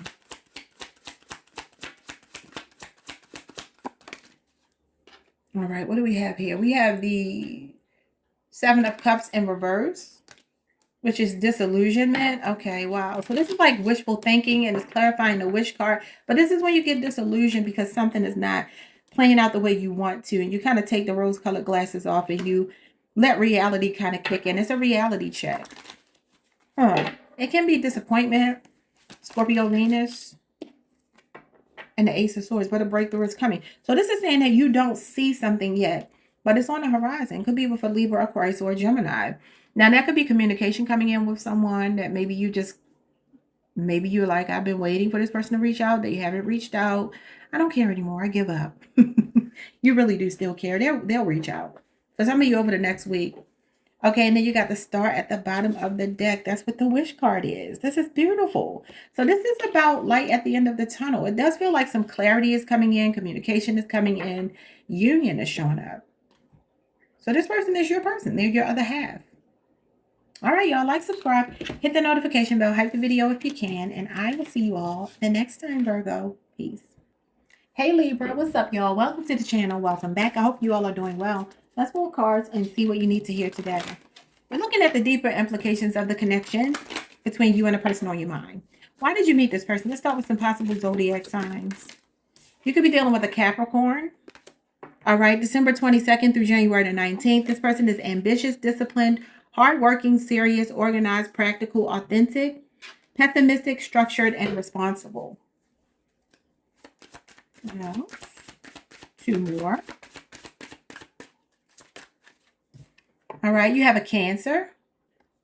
The Crab, June 21st through July 22nd. And you have an Aquarius, January 20th through February the 18th. Assertive, idealistic, original, visionary, intelligent, unpredictable, innovative, humanitarian, creative, and independent. And then you also have Capricorn again. The Goat, December 22nd through January the 19th. Wow. Your person could be a very popular person. It could be very close to their family. I am seeing hard worker. Could be a business owner. You have the mother and the father here with Cancer and Capricorn. Cancer represents heart, home, usually the maternal influence or the most influential parent. And Capricorn is father time. It represents the patriarch, the masculine of the family dynamic. This is a good fit because Capricorn and Cancer actually are sister signs. So this could be showing me that you and another person balance each other out very well. Okay, let's see. A balance of like emotional connection and also something to do with what you do for work. Definitely could be popular. Could be somebody into politics. A lot of friends, a lot of family, like a lot of people around them. You have Vesta. Fuel your inner fire. So this person came to help you to fuel your inner fire. I feel like your person's perspective on life is slightly different than yours, but it's a good balance for you. They came to give you a push. This is a catalyst energy. Let's see. Some of you may already be married to this person. You have asteroids. None of us are just good or bad, or never wrong and always right. No one exists without polarities. Yeah, that's why you got these polar opposites here that are working with them, against them, and within them. Wow. I feel like when I think of an asteroid, I think of how they can cause destruction sometimes. You know, depending on how large they are, they could destroy whole planets. You know, they have the capability of doing just that. But I also feel like I'm getting a strong intentionality with these asteroids. I feel like this is a person that was sent to you from the ethers. Because when you think of an asteroid, you think of something coming from outer space, crashing down to the earth. Sometimes it's destructive. Maybe even that's relevant. Maybe some of you have felt like this person has been destructive. It's also giving me the Tower. It could be a Scorpio or an Aries person. But this is about not seeing things in black and white and finding that gray area, which is what you are all about. Like I said, balance. Okay. Let's get some cards from this deck here. Give me 4 cards for Libra. It says, you are perfect the way you are. Your life is perfect the way it is. Look at how strong you are. Look at how far you've come. You are on the right track. This person could feel like a reward for you. They could feel like that light at the end of the tunnel, like a, I don't want to say they're the prize. I don't mean it that way, but it feels like a prize, like a reward for maybe suffering through a lot of crappy relationships. Mirroring each other, self-reflection, introspection, and inner wounds.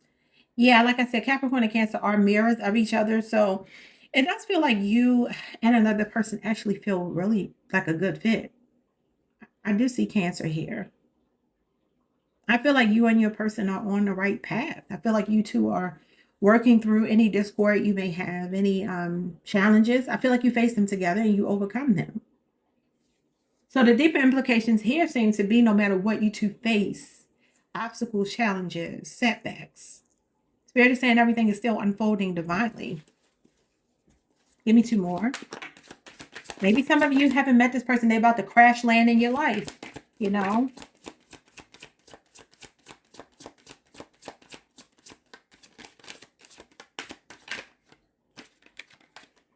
You have healthy choices, self-love and self-care, being happier in love and life. Your person could be health conscious. They could be coming into your life, or they have come into your life to help you to get more control over the way you eat, your health in general. Yeah, your well-being. This person feels healthy. They feel like a healthy choice. Give me more of a healthy choice. Poker face. Can't read mine, can't read mine. No, you can't read mine. Poker face. You could be dealing with an Aries. Lady Gaga is an Aries. I'm also seeing Cancer, Pisces, Scorpio, and Gemini here. Listen. The Ace of Cups with the Ten of Swords is on this card here in the playing cards. And that gives me, for a lot of you, this is someone, maybe both of you with you two marrying each other. Some of you have been married and divorced and your person has too. This could be new love with the Ace of Cups. It could be a new love offer. There could be somebody planning to propose. Nice. But I also feel like with the Ten of Swords energy here, that does talk about betrayal or something abruptly ending. That could be significant as well. But it's also giving me that asteroid. I don't know why. The Ten of Swords is just feeling like it could be depicting the asteroid, like something that you don't expect. Sometimes it's an abrupt ending, but I don't feel like that's what it is for everybody here. I feel like a message I'm getting is this is an unexpected connection, came out of nowhere or will. And it's going to make you feel like a once in a lifetime. You know how they say lightning only, it strikes one spot. What is it? Lightning only strikes once in the same spot. Y'all know what I'm saying. Something like that is showing up here. You have ascending, learning and expansion, transcending, preparing for union and new phase. I love it. So some of you may be single right now. Maybe you haven't met this person, but they're coming in quickly in a very unpredictable way. It's like you're in the right place at the right time and you meet this person. Could be when you're really hurting. Like if you just went through something bad, something hurtful, painful. This person may come in and they're showing up as a healthy choice. Now, I do feel like this person is also teaching you how to be, or maybe life has just taught you not to be so vulnerable and open and, just accepting people just at the first compliment or something like that. Like you may make this person really earn it because you could be the one showing up with the poker face, very discerning, higher standards, Maybe this is even a person who's teaching you this and there's somebody else coming after. Could be an Aries. Aries is your sister sign. I'm also seeing Scorpio. Oh my God. This is the card I was just thinking about, y'all, and it jumped out. Aries energy, the Three of Wands. And I was saying that because of learning and expansion. That's insane. This is growth and expansion. Could be somebody at a distance. Maybe you'll meet them online. Wow. So the Three of Wands is open to exploring more. It is growth. It's expansion. It's a sense of waiting patiently for your shifts to come in. So I may be talking to a lot of single people. You got the Three of Pentacles. You got 2 3s. Somebody could be 33. You could be seeing a lot of 3s. That is communication, people, development. Could be a 3-year relationship or age difference. And some of you do work with this person. Capricorn, Mars energy. I really love this.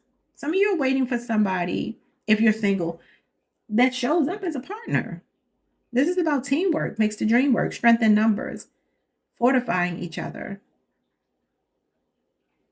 If you're already connected, though, I do feel like there's this energy of feeling like you've met your person And like, okay, we can really go places together.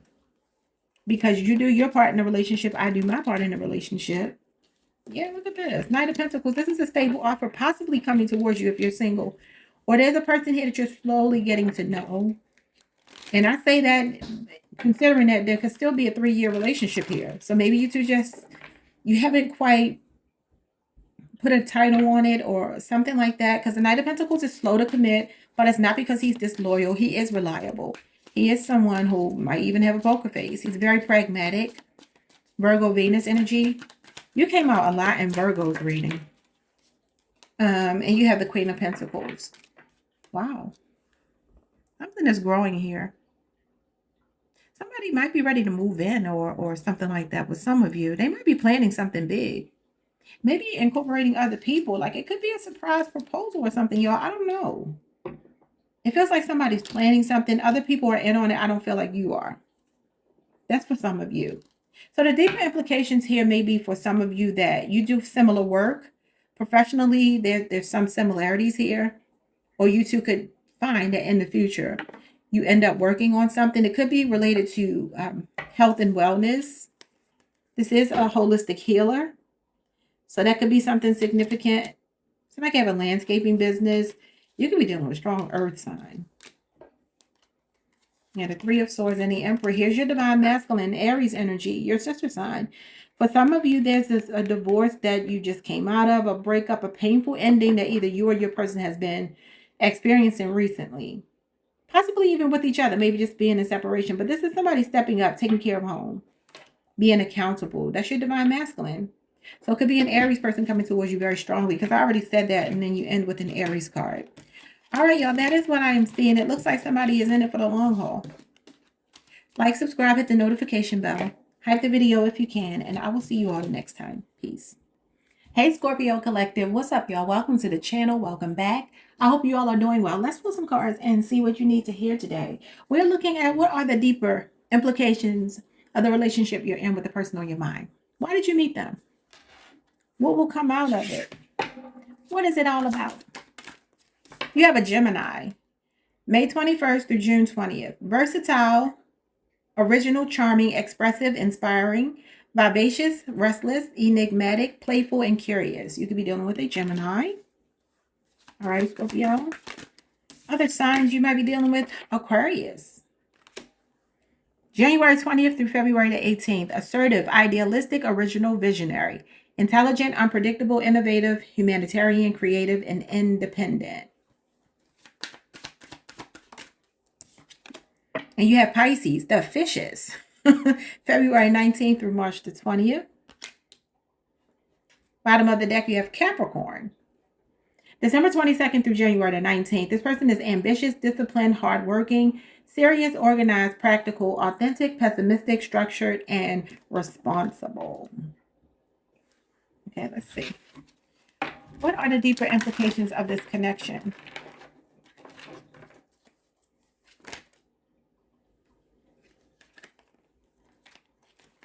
I'll take this one. Scorpio jumped out too. You could be dealing with another Scorpio. Wow. So you have the full moon. And this actually looks like the moon card. Okay, so this is Cancer, Pisces for some of you. Could even be a Scorpio. All is being revealed. Wow. This is like, I feel the floodgates of emotions opening. Yeah, look at this. The moon is under it. Wow.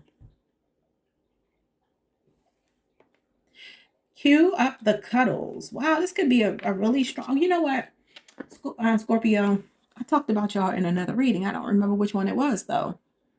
And I was saying I'm just learning a little bit more about Scorpios. I was just thinking over my life. I'm like, I don't think I've never dated a Scorpio person, even though you all are my sister sign. And I'm like, of my friendships, I don't think I've ever had a Scorpio friend either, which is so weird with me being a Taurus. And we're supposed to be so, you know, possibly compatible.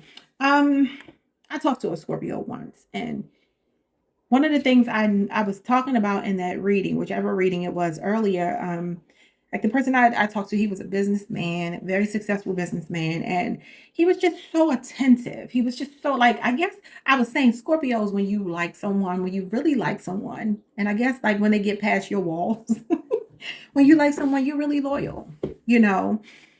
And so I feel like I am seeing some fixed energy here, but I'm also seeing mutable and I'm seeing cardinal energy. And so your person could be a mixture of these energies. And maybe what it is for you, there's something unpredictable about the relationship. But the Gemini energy here, even Aquarius energy is unpredictable. And then Pisces energy is fluctuating emotions. And you got the moon. So I do wonder if there's a little bit of fear for somebody here. Something feels uncertain or unknown or mysterious or maybe secretive. I don't know if you're still trying to figure someone out. Let's get some more. It says all is being revealed. For some of you, maybe you had reservations at some point or you have them now. And things are going to start to come to the surface so that you get the answers that you are looking for to know whether you should, trust to move forward with this person. Because I feel a little guarded energy. What are the deeper implications here? You have cycles, fate, karma, something ending and something beginning. That's Leo, Scorpio, Aquarius, Taurus, Pisces, and Sagittarius. That is the Wheel of Fortune. This is a fated connection. It's saying that you and this person were meant to be. Maybe for a lot of you, you met them as you were in a period of transition from maybe breaking up with someone or just going through life changes. That's the facts of life. So it could just be simple things, changes you were going through in life when you met this person. But it's a fated connection. It's saying that it's a soulmate. You and this person have a pre-birth contract with each other. It's just meant to be. It's your destiny. You have Sagittarius.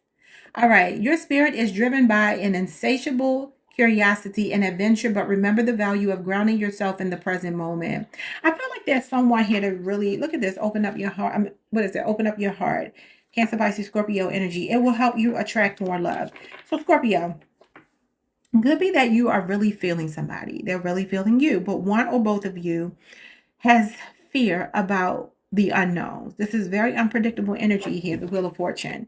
This is about expecting the unexpected. So like I said, maybe for some of you, you're still trying to feel someone out.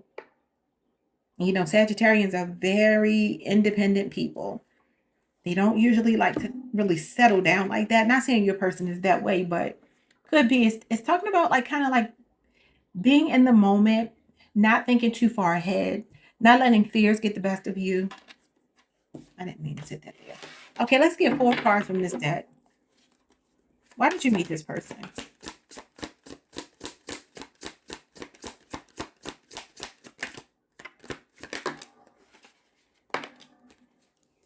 All right, first card is the Golden Mirror. Narcissist, love bombing, self-absorbed and one-sided. And you have the Butterfly, evolving and growth, next phase, healing inner child and releasing the past. Now, for a lot of you, you were with a narcissist before. And maybe this is why your guards are up a little bit, or maybe your person was with a narcissist before. Butterflies always give me Scorpio energy, so obviously that could be you. You have transformed, you've grown. For a lot of you, maybe you're looking at this for someone you've broken up with. And you're like, why did they come into my life? Well, if they were a narcissist, a love bomber, self-absorbed, or you were in a one-sided connection, they were to help you to evolve, to grow, to transform into a new phase. Yeah, it says something is ending and something is beginning, right? You have the Snake. Competition and energy, the other woman, look over your shoulder. Wow. What's the Snake?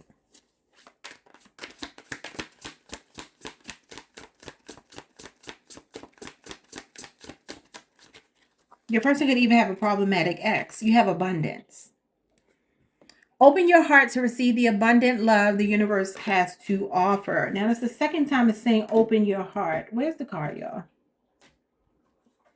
It will help you attract more love. Scorpio, I'm getting a story here. You need to flip it. But I feel for a lot of you, there's been a betrayal in your life. I'm not saying it's not with this person. It could be for some of you. But the story I'm getting is this could be a new love, or this could be a fairly new love, or it doesn't even have to be fairly new. It feels like you and another person really desire each other. But because of someone's past, there's a little bit of reluctance about investing until they know everything, because it says all is being revealed. I feel like a lot of emotions are coming to the surface for someone. They're tapping into their feelings. This could be somebody evolving and growing, and maybe they're no longer going to be love bombing you. and making you feel like you're in a one-sided connection. But maybe they've been cheated on before, something like that. Somebody's heart is opening. That's the bottom line. You have sacrifice. Love may come with sacrifices. Evaluate what you're willing to give up. It says stop feeding energy into bullshit. Don't feed energy into behaviors that don't align with your beliefs and desires. And I feel like that's because somebody needs to sacrifice their fear, their ego. And you have reunion. We will always come back to each other. But I heard past life soulmate when I just said that. All right, let's get 6 of these cards. What are the deeper implications here? I feel like there's a really financially stable person here. Maybe a Taurus, a Virgo, or Capricorn. Oh. Yeah, the Nine of Pentacles. There you go. Financially stable. Virgo, Venus. But that's a card of being independent. And, you know, she's okay single. She's not really in need of love. She feels like I have everything that I need on my own. I'm self-sufficient, self-reliant. You could be dealing with a bachelor, a bachelorette. You got the Page of Pentacles in reverse. Yeah, I feel like somebody, I just started hearing that song by, what's her name? Summer Walker and Ari Lennox. I guess I'm unloyal, baby. I guess I'm untrue. That's what I started hearing. So you could be dealing with an Aries. They're both Aries women. But you got Taurus, Virgo, and Capricorn here in Virgo, Venus. Yeah, somebody could have been disloyal. Maybe you were dealing with a narcissist. Somebody that neglected you, possibly for work.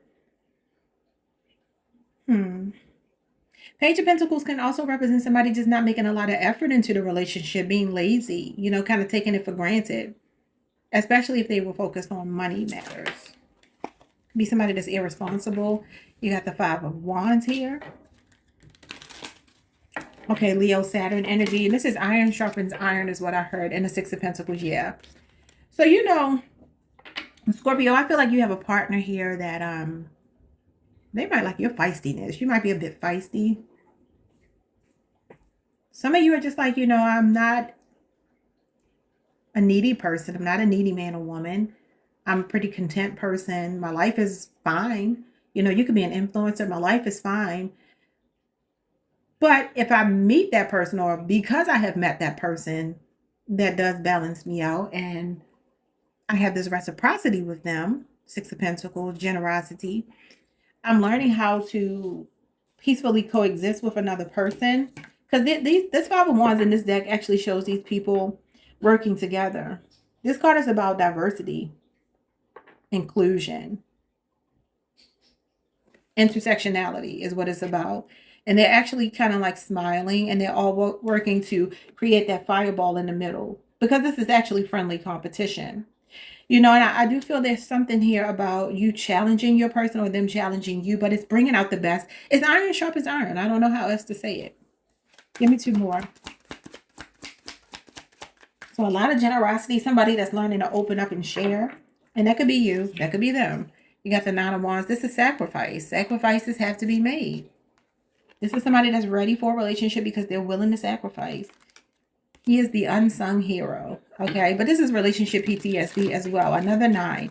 9 show up when we are focused on self. So like I said, I don't know if this is you or your person.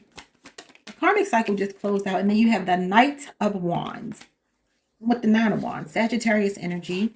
Sagittarius moon. Sagittarius sun.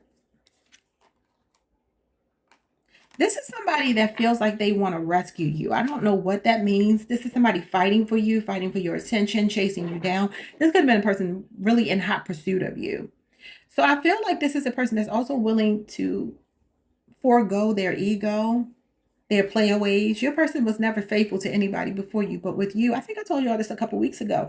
You done made a player change their playaways. Yeah, look at this. They're in love with you. Queen of Cups, that's you.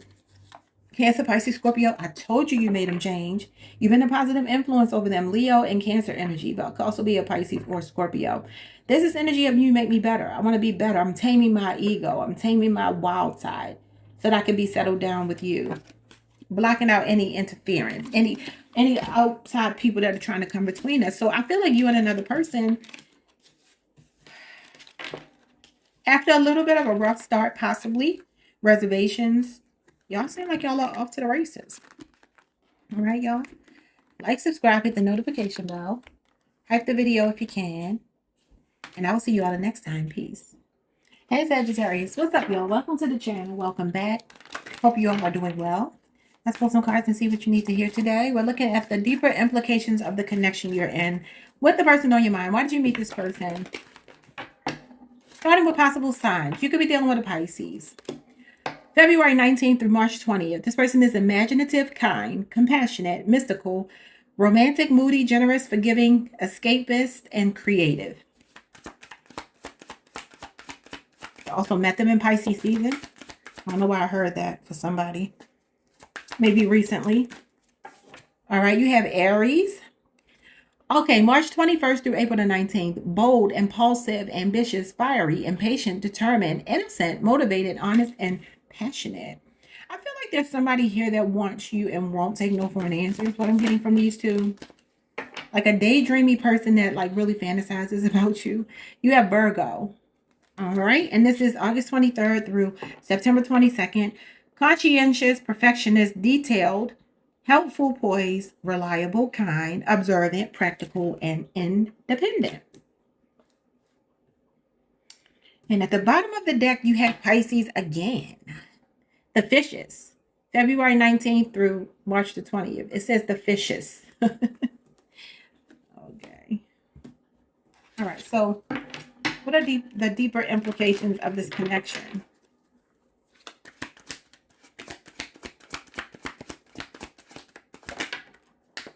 You have the square. Turning a corner. Ooh. So you and your person are turning a corner. I love this for you. You know, if you have recently met someone, you might be dating a person that is not your typical type, like not the type that you would normally go for. If you're single and you're watching this for like a future prediction, this could be the kind of person coming towards you. What sign square is yours? I don't know these things by heart. Give me a second, y'all.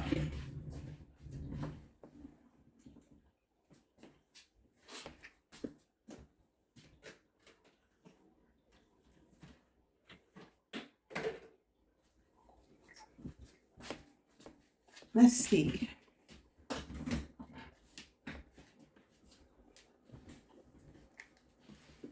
Let's see. What sign squares?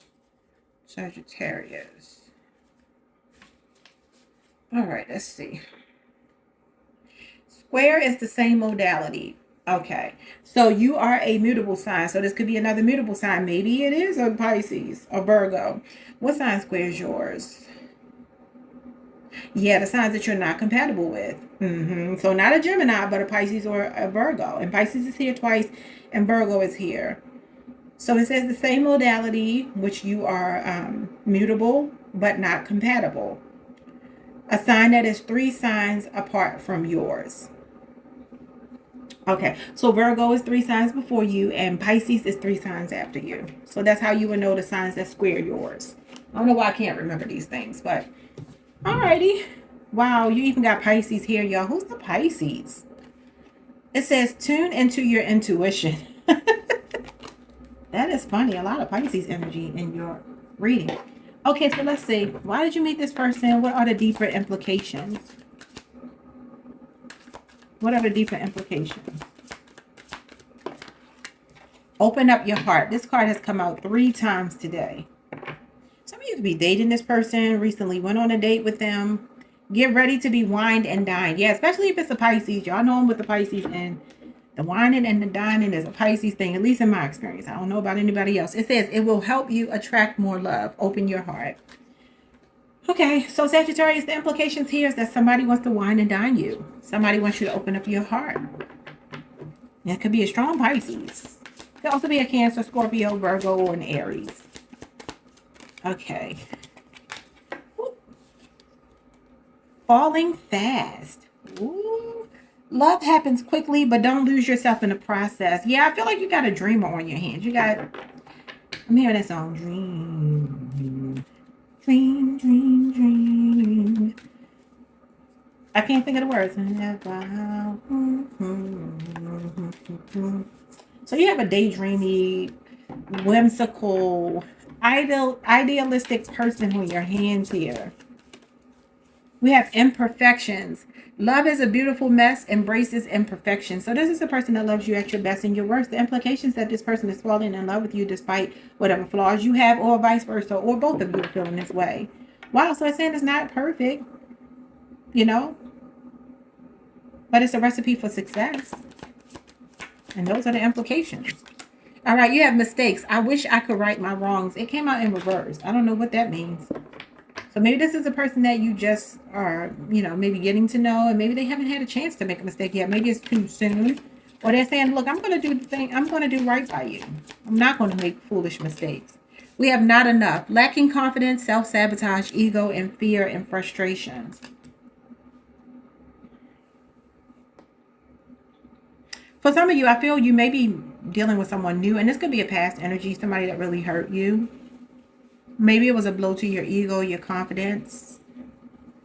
This could even just be frustrations in dating in general.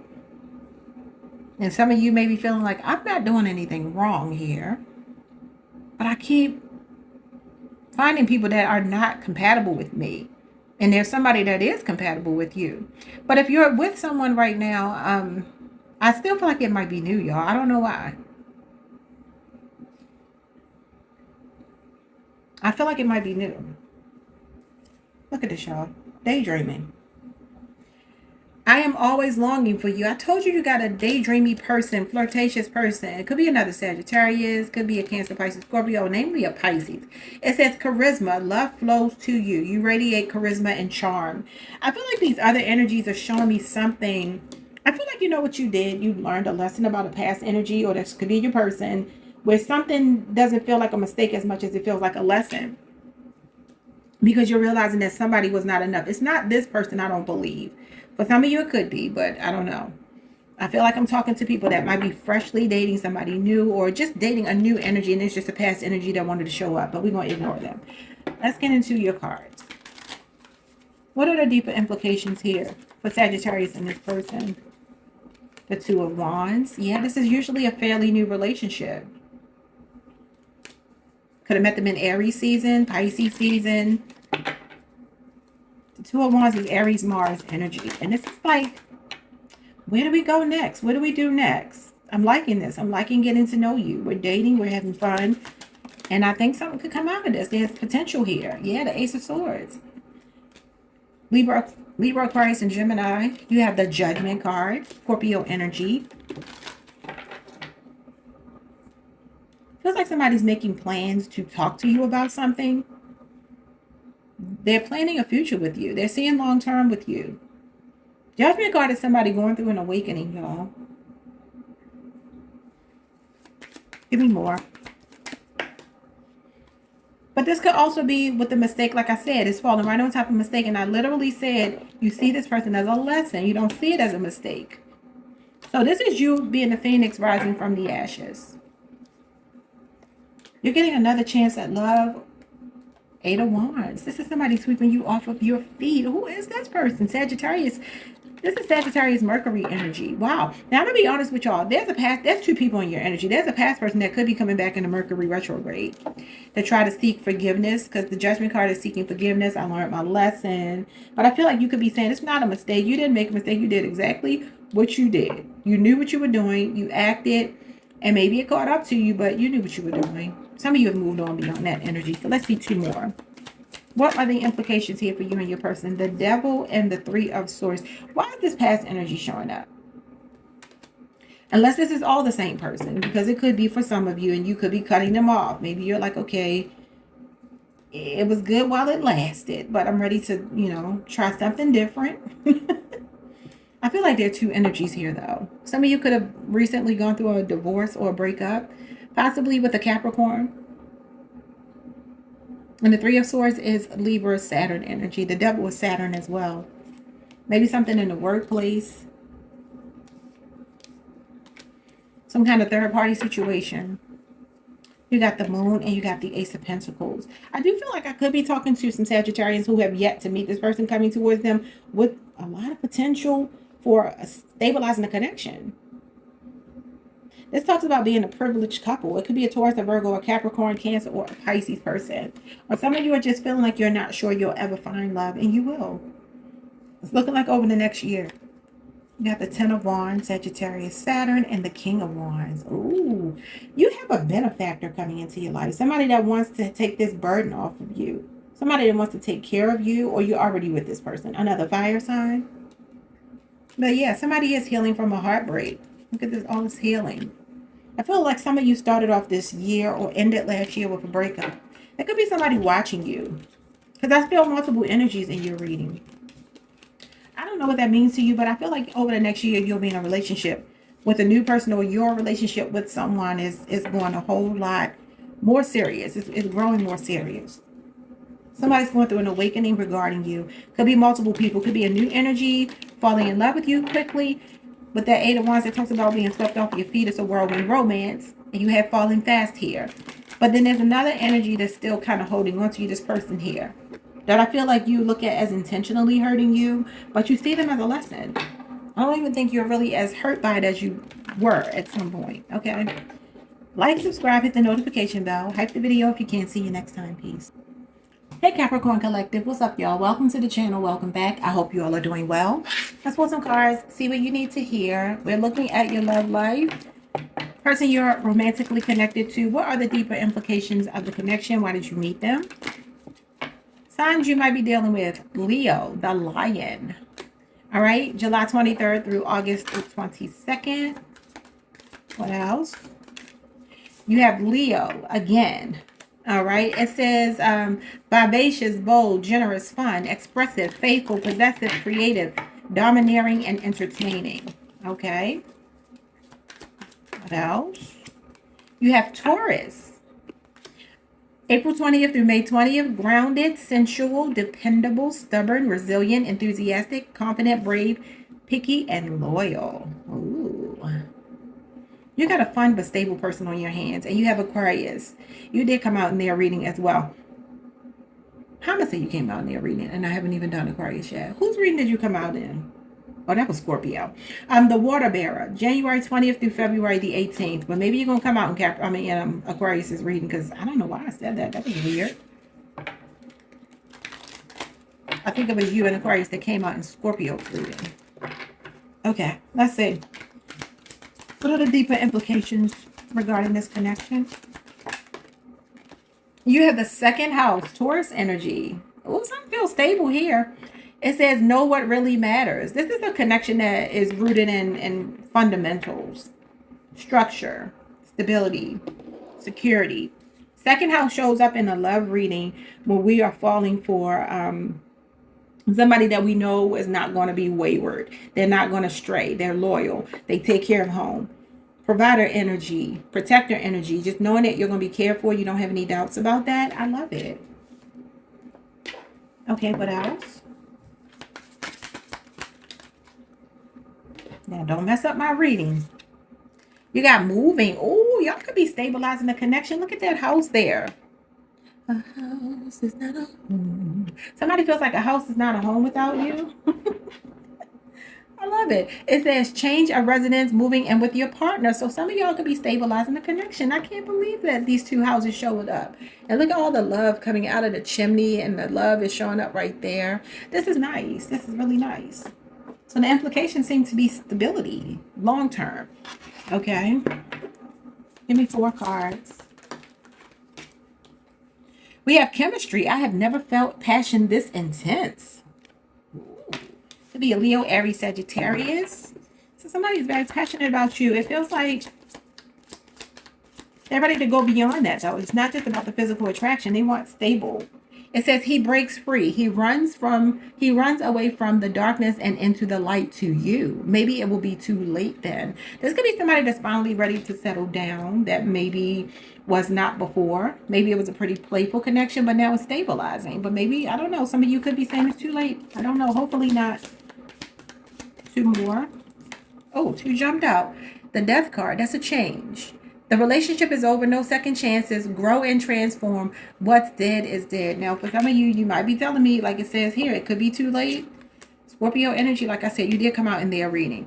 It says there's a deep connection between your hearts. Let your love flow and everything is going to be easier. I'll read this intuitively. The death card does talk about transformation. Could be an old version of them that's dying off, or you. Bottom of the deck, we have coffin. Yeah, new beginnings, liberation, reborn, transition, and tragic endings. So it feels like there could be separation for some of you, a breakup and getting back together for some of you. But it feels like there's somebody here that wants to move into a more stable connection. They could be like cutting out their playaways or other options. It says he breaks free. Now that's Capricorn energy from the darkness. So some kind of addictions or something toxic somebody is cutting out. Yeah, look at this. The next card says cutting out. It literally says cut down. The first words are cutting out here. Separation, stop the pattern, and silent treatment. Because somebody feels like they made a mistake, possibly. What are the implications here? The Two of Wands. A lot of potential showing up. A lot of long-term planning. Somebody's planning something for the long term. You feel like you two have the potential. The Page of Cups. Some of you, this will start with an out of the blue message if you haven't been speaking to this person. Cancer, Pisces, Scorpio, and you have Aries, Mars here. Somebody's planning to reach out is what it looks like it's showing me. Two of Cups is usually, Page of Cups is usually a really thoughtful message, out of the blue message, but it can feel kind of small. And it could be just that this is awkward for them, but I feel like they're planning to reach out. The Ace of Wands. Yeah, that's the chemistry and the passion. Leo, Aries, Sagittarius energy. So a lot of physical attraction, but they're trying to grow something with you. Oh my God, the Sun. Both of these cards represent life force, vitality. Somebody could be pregnant here. You could be having a fire sign child or a water sign child. So a Leo, Scorpio, Aquarius. Oh, what am I talking about? A Leo, Aries, Sagittarius, Cancer, Pisces, or Scorpio child, or maybe you already have a child with them. Could be a boy, but I'm also seeing a girl. Wow. So somebody feels like they want forever with you. They're in love with you. They feel a gravitational pull. The Sun means that you are their happiness, their bliss. You bring them joy. You make them feel alive. They smile when they think about you. They're very passionate about you. They're optimistic about a future with you. Oh. All right, y'all. Gotta get this card. Oh, the Six of Swords. That could be you two moving. Maybe there's a long distance thing and you're moving closer to each other, or one person is moving to be with the other person, maybe at a long distance. Six of Swords talks about moving to calmer waters, though. And it's the calm after the storm. It comes after maybe something that feels traumatic. It's healing. And the Eight of Cups. I don't know if somebody here needs to walk away from another situation, because that could be what this is for some of you. Pisces, Saturn, and Aquarius, Mercury. Yeah, the Judgment card. Ooh, here's the Devil. So somebody is starting to go through an awakening here about some toxicity that they need to change. Yeah, there's a paradigm shift. Look at these really powerful energies. Scorpio, Aries, Capricorn. The High Priestess. Cancer, Pisces. The initials B or J could be significant. And then the Five of Swords. But it's like someone is ready to grow and expand and move on past some kind of toxic phase in a relationship with you, or another relationship that could be very unhealthy for them. They're severing ties with that person. So somebody's feeling magnetized to you. Ultimately, you make them the happiest they've ever been, and they're wanting a future. So those are the implications I see. It feels like long term. Yeah. So somebody is looking beyond just the physical attraction, and they're saying, I want, the King of Wands. King of Wands means somebody sees you in their future, passionate about you. But it has meaning. It's not just passion, just for the sake of passion. It's passion with intention. Okay, you all, like, subscribe, hit the notification bell, hype the video if you can, and I will see you all the next time. Peace. Hey Aquarius, what's up, y'all? Welcome to the channel. Welcome back. I hope you all are doing well. Let's pull some cards, see what you need to hear. And we are looking at the person on your mind. What are the deeper implications of the relationship? Why did you meet them? Started with possible signs. All right, and you have Taurus. You could be dealing with a Taurus. April 20th through May 20th, the Bull. You could have also met them in Taurus season. Maybe it's a new person. You have Virgo, the Virgin. August 23rd through September 22nd. Earth energy. You have Leo, your sister sign. All right, July 23rd through August 22nd. Vivacious, bold, generous, fun, expressive, faithful, possessive, creative, domineering, and entertaining. Wow. So you have a grounded, fun person.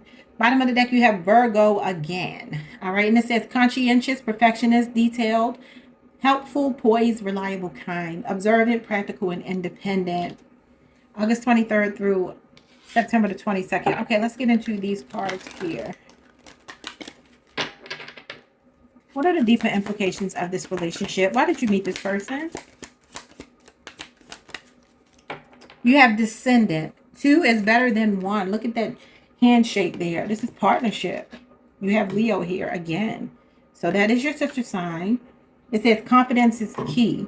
Your person could be very confident, very financially stable, very fun, very generous. But this relationship seems like it's there's mutual energy here. There's a mutual exchange of energy between you and another person. I like this for you. You two work well together as partners. And you're agreeing. You're both in agreement. Your souls are in agreement that you belong together. Okay, nice.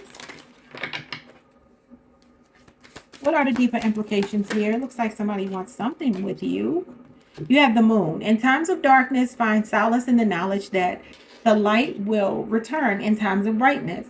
Appreciate the illumination and let it guide your steps. Cancer, Pisces energy here, the moon. Some of you could possibly be in separation. Maybe you're coming back together with this person. If you're in a brief, separation, not speaking, or you feel uncertain about what the future looks like. It looks like you two come into union with each other. Let me get 4 of these cards. Surprise. Romantic surprises are on the horizon. Be open to them. Yeah, somebody could be like surprising you with a call or popping up or possibly a ring. He's giving her a ring. That could be a surprise proposal. What are the deeper implications here? Healthy choice. Healthy choices. Self-love and self-care, being happier, love in life. So you're about to be happier with your person. That's a positive turning point for you two. 2 more.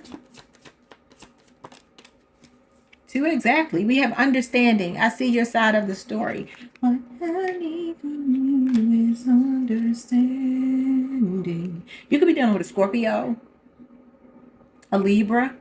I feel like this is showing me like nostalgic pictures. So somebody could be really looking at pictures of you. They feel like you speak to their inner child. You have sacrifice.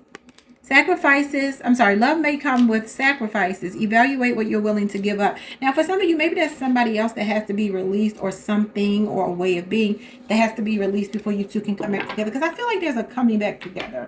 Things feel uncertain. I feel like a lot of you may not even be talking. Yeah, look at this. Alone time. Spend some time alone. It will help you gain clarity on your relationship. And I do feel like you two are separate right now for some reason. Maybe even somebody is guarded. Maybe it's a Sagittarius or somebody with a Sagittarius moon. It says you have so much love within you. Go and share it with the world. Spread it. But don't let anyone touch your heart so quickly. And then you have together. Find joy in the simple pleasures of just being together. Yeah. I feel like this is working out. Whether you realize that or not, you could be dealing with a Virgo.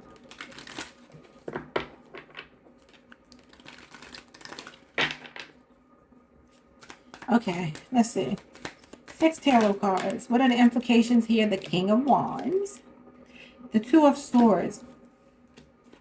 So I'm seeing Leo, Aries, and Sagittarius, but this is Leo, Jupiter energy. You could be dealing with somebody in the spotlight. For some of you, that's what this is. You are in the dark. There's confusion or a stalemate between you and another person. Something feels stuck or somebody's torn. Like I said, it could be another way of being, another relationship somebody has to cut off. Something like that. Libra moon. You got the 3 of Wands, Aries energy, and the 10 of Cups. Oh, this is well on its way to marriage. Period. Somebody is seeing you as family. As they're happily ever after. Somebody's planning to do something big, y'all. It could be a proposal. It could definitely be. Starting a family. So the implications here are actually to spend the rest of your life with this person. This is your forever person. The 7 of Pentacles and the 8 of Wands. Yes. I do feel maybe somebody here is getting more of a commitment from an Aquarius here is getting more of a commitment than just, like a friends with benefits, kind of dating casually. Somebody is enjoying spending time with you, and the quality time is making them fall in love. Okay, Sagittarius, Mercury, and Taurus, Saturn. Maybe a workplace affair for some of you. It doesn't have to be. 7 years is here. That could be significant.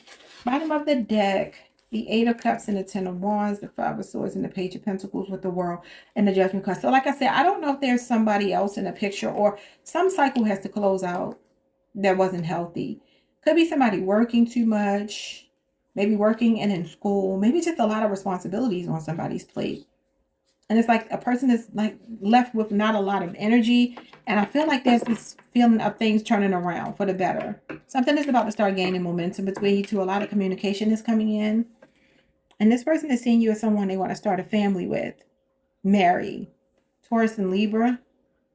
Six of Wands. Yeah, they got you on a pedestal here. And the Wheel of Fortune. There's the positive turning point. I told you. Yes, this is good luck regarding this relationship. This is a fated connection. And you got the Queen of Wands here and the King of Wands. That's a true pair. Somebody's fantasizing about you a lot, Aquarius. Could be an Aries, Scorpio, a Pisces, a Gemini, Virgo. All right, y'all. That is what I see for you. Those are the deeper implications. That's what wanted to come out for you. And I will see you all the next time. Like, subscribe, hit the notification bell. Hype the video if you can. Peace. Hey, Pisces Collective. What's up, y'all? Welcome to the channel. Welcome back. Hope you all are doing well. Thank you for joining me or joining me again. If you've been here before, let's get into your reading. The person on your mind. What are the deeper implications of the relationship with the person on your mind? Why did you two meet? Starting with possible zodiac signs. You could be dealing with an Aquarius. The water bearer. January 20th through February the 18th. Some of you could also be on the cusp. Or maybe you met them at the top of the year. We have Sagittarius, the archer, November 22nd through December 21st. And we have Capricorn, the goat, okay? December 22nd through January 19th. And then you have Pisces at the bottom of the deck, February 19th through March 20th. Imaginative, kind, compassionate, mystical, romantic, moody, generous, forgiving, escapist, and creative. Okay, let's see. What are the deeper implications to this connection with this person?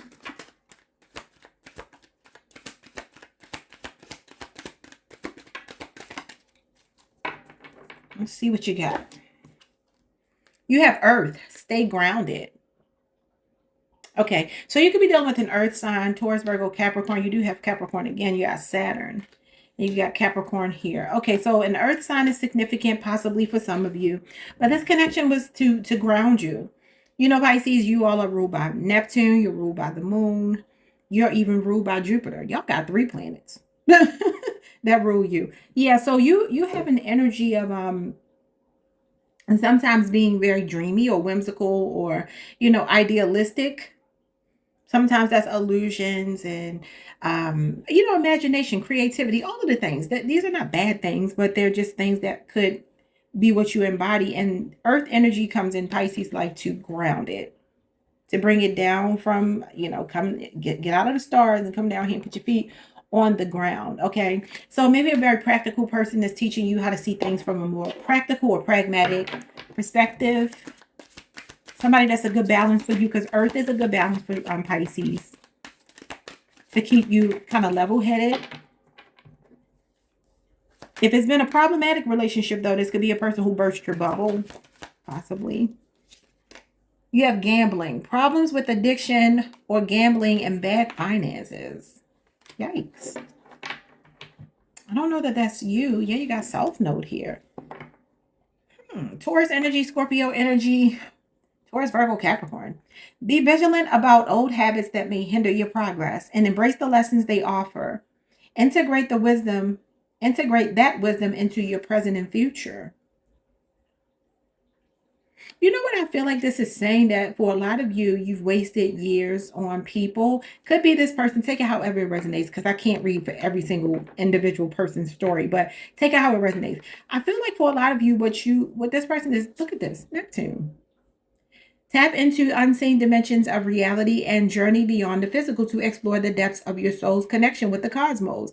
It almost gives me, for a lot of you, you could be very successful, but maybe love is the area of your life where you just struggle so much. And it could be that you go into things very hopeful. You take risk on people. Maybe you attract people with bad finances or gambling addictions or addictions of any kind. And people who are stuck in self-know, people who refuse to learn their lesson, they keep doing the same thing over and over and over again, like a morally bankrupt or just somebody with a reprobate mind. I don't know that that's you. I think it could be someone else, but if it is you, take it however you need to. It could be another Pisces. Like I said, any of these other signs, Scorpio, Taurus, Virgo, Capricorn, Sagittarius, Aquarius. It feels like the reason why this person is showing up as stay grounded is they're kind of teaching you, or they have taught you about taking things at face value and idealizing people, relationships, whatever.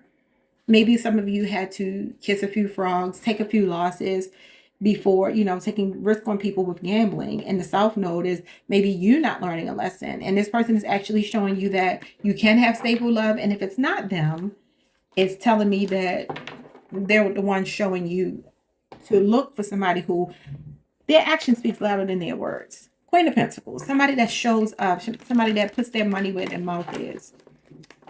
Another Capricorn card. Okay. Wrong card. Give me 4 cards for Pisces. You have long distance. Love knows no distance. It transcends time and space. You have a new chapter. I am trying to move on. Some of you could be in a long distance relationship. This could be fairly new. Like I said, it doesn't have to be, but it could be fairly new. Or for some of you, you'll meet someone new this summer. 4th of July with these fireworks here. Gives me 4th of July. So you could meet someone this summer, and that's just 2 months away. It could be a long distance relationship, because I feel like a lot of you may have broken it off with someone. Maybe their finances weren't straight. Their ethics were in question, their morality. Or you have a new chapter with someone that's long distance. We have blowing kisses, unconditional love, giving and receiving, fairness and love, affection returned. I love that. So that is Taurus energy, Taurus moon energy. So that's May 1st through May 10th. Maybe you recently met someone. But this is about getting reciprocity. Like I said, staying grounded, not giving too much, making sure that you receive as well as give. Oh, goodness. You got abundance. If I can get the card off the floor. You have abundance. And what does abundance say? Positive mindset, manifest gratitude and bliss and blessings. Taurus, Virgo, Capricorn energy. Gemini, possibly. Bottom of the deck, it says, what the two of you have is a gift. Don't waste it. You have old school loving. You have a Taurus. I feel like a strong Taurus could be showing up. Outdated thinking, conditioning, replaying events over in your head. Okay, yeah. So somebody is showing up here as marriage material. So either, like I said, this is somebody new coming in after leaving someone else, and I'm saying no later than July, or if you're not already with them, or this is a new person that you're getting to know long distance, or somebody you're dealing with. You have coffee cup, meeting and talking, savoring the moment, feeling elevated, and building friendship, and a butterfly, which is endings and new beginnings. Evolving, growth, next phase, healing energy. Healing inner child and releasing the past. Yeah, so some of you are releasing someone. This person was a teacher. They were a teacher. But if there are multiple people in your energy, I do see past energy, and I do see a future person or present person that looks like they are the one. The Five of Wands, this could be people fighting over you. There could be a lot of competition, people vying for your attention, and the Two of Wands. Yeah, this is a crossroads. So I do feel like there may be multiple people in your energy. It could be more than 2. But the Two of Wands is asking yourself, should you stay, should you go? For some of you, there's discord between you and another person. And the deeper implications here are that this person was really meant to push you out of a comfort zone. Otherwise, you're fighting with yourself. Maybe you feel like something is a conflict of interest. You feel undecided. You feel torn. But there's a crossroad here. But there's a road opener to a new opportunity. Aries, Mars energy, and Leo, Saturn. The Page of Pentacles, Taurus, Virgo, Capricorn energy. And the King of Cups. Wow, these are people cards. Water and earth. Could be a younger earth sign, older water sign. This is a loyal partner, y'all. Someone emotionally stable, available, present. Fidelity is important to this person. This is not a cheater. This is somebody that wants commitment, for sure. This could also be you learning your lessons, stabilizing your emotions, getting into a better headspace and heart space to attract this love. If you're single, maybe you're just learning somebody with the Page of Pentacles. But I feel like somebody is, if you're just learning somebody, they're falling in love pretty quickly. It's a stable love, though. It's not crazy. You got the Knight of Swords. Yeah, this is somebody feeling like you're the one. And the High Priestess. Gemini, Cancer, and Pisces. The initials B or J could be significant. Okay, now I do feel for a lot of you, there's two energies in your reading. Possibly a Gemini from the past. And maybe a water or earth sign that you're dealing with now or future tense that I feel like it's absolutely a yes for. But the Gemini, or maybe a Cancer or Pisces person, trust your intuition and your instincts when it comes to this person. I do see past life soulmate energy here, but I feel like there may be unfinished business between you and a Gemini or a Cancer or a Pisces. And it's like you're shifting the way that you're thinking. I feel like you've gone quiet. Yeah, you're shifting. And here's a stable offer. I'm telling you, it could be a Taurus, or Virgo, or Capricorn. It says stay grounded, and you got all this earth energy. So you got Libra and Scorpio here. Maybe some of you are going through a divorce, or recently went through a breakup with a Libra or Scorpio. Or this could be who you're cutting off. Could also be a Libra is coming after a Scorpio. This is like a trusting energy of someone that you can trust. Oh my God, here's the Hierophant, which is the old school love card. I'm going to get y'all that channel song by Shantae Moore. I believe she's an Aquarius. It's called Old School Love. That's what this is. The Hierophant and Old School Love with the Ace of Pentacles, Taurus, Virgo, Capricorn. Somebody that wants long term. Now, if this is all one person, maybe y'all been through some ups and downs.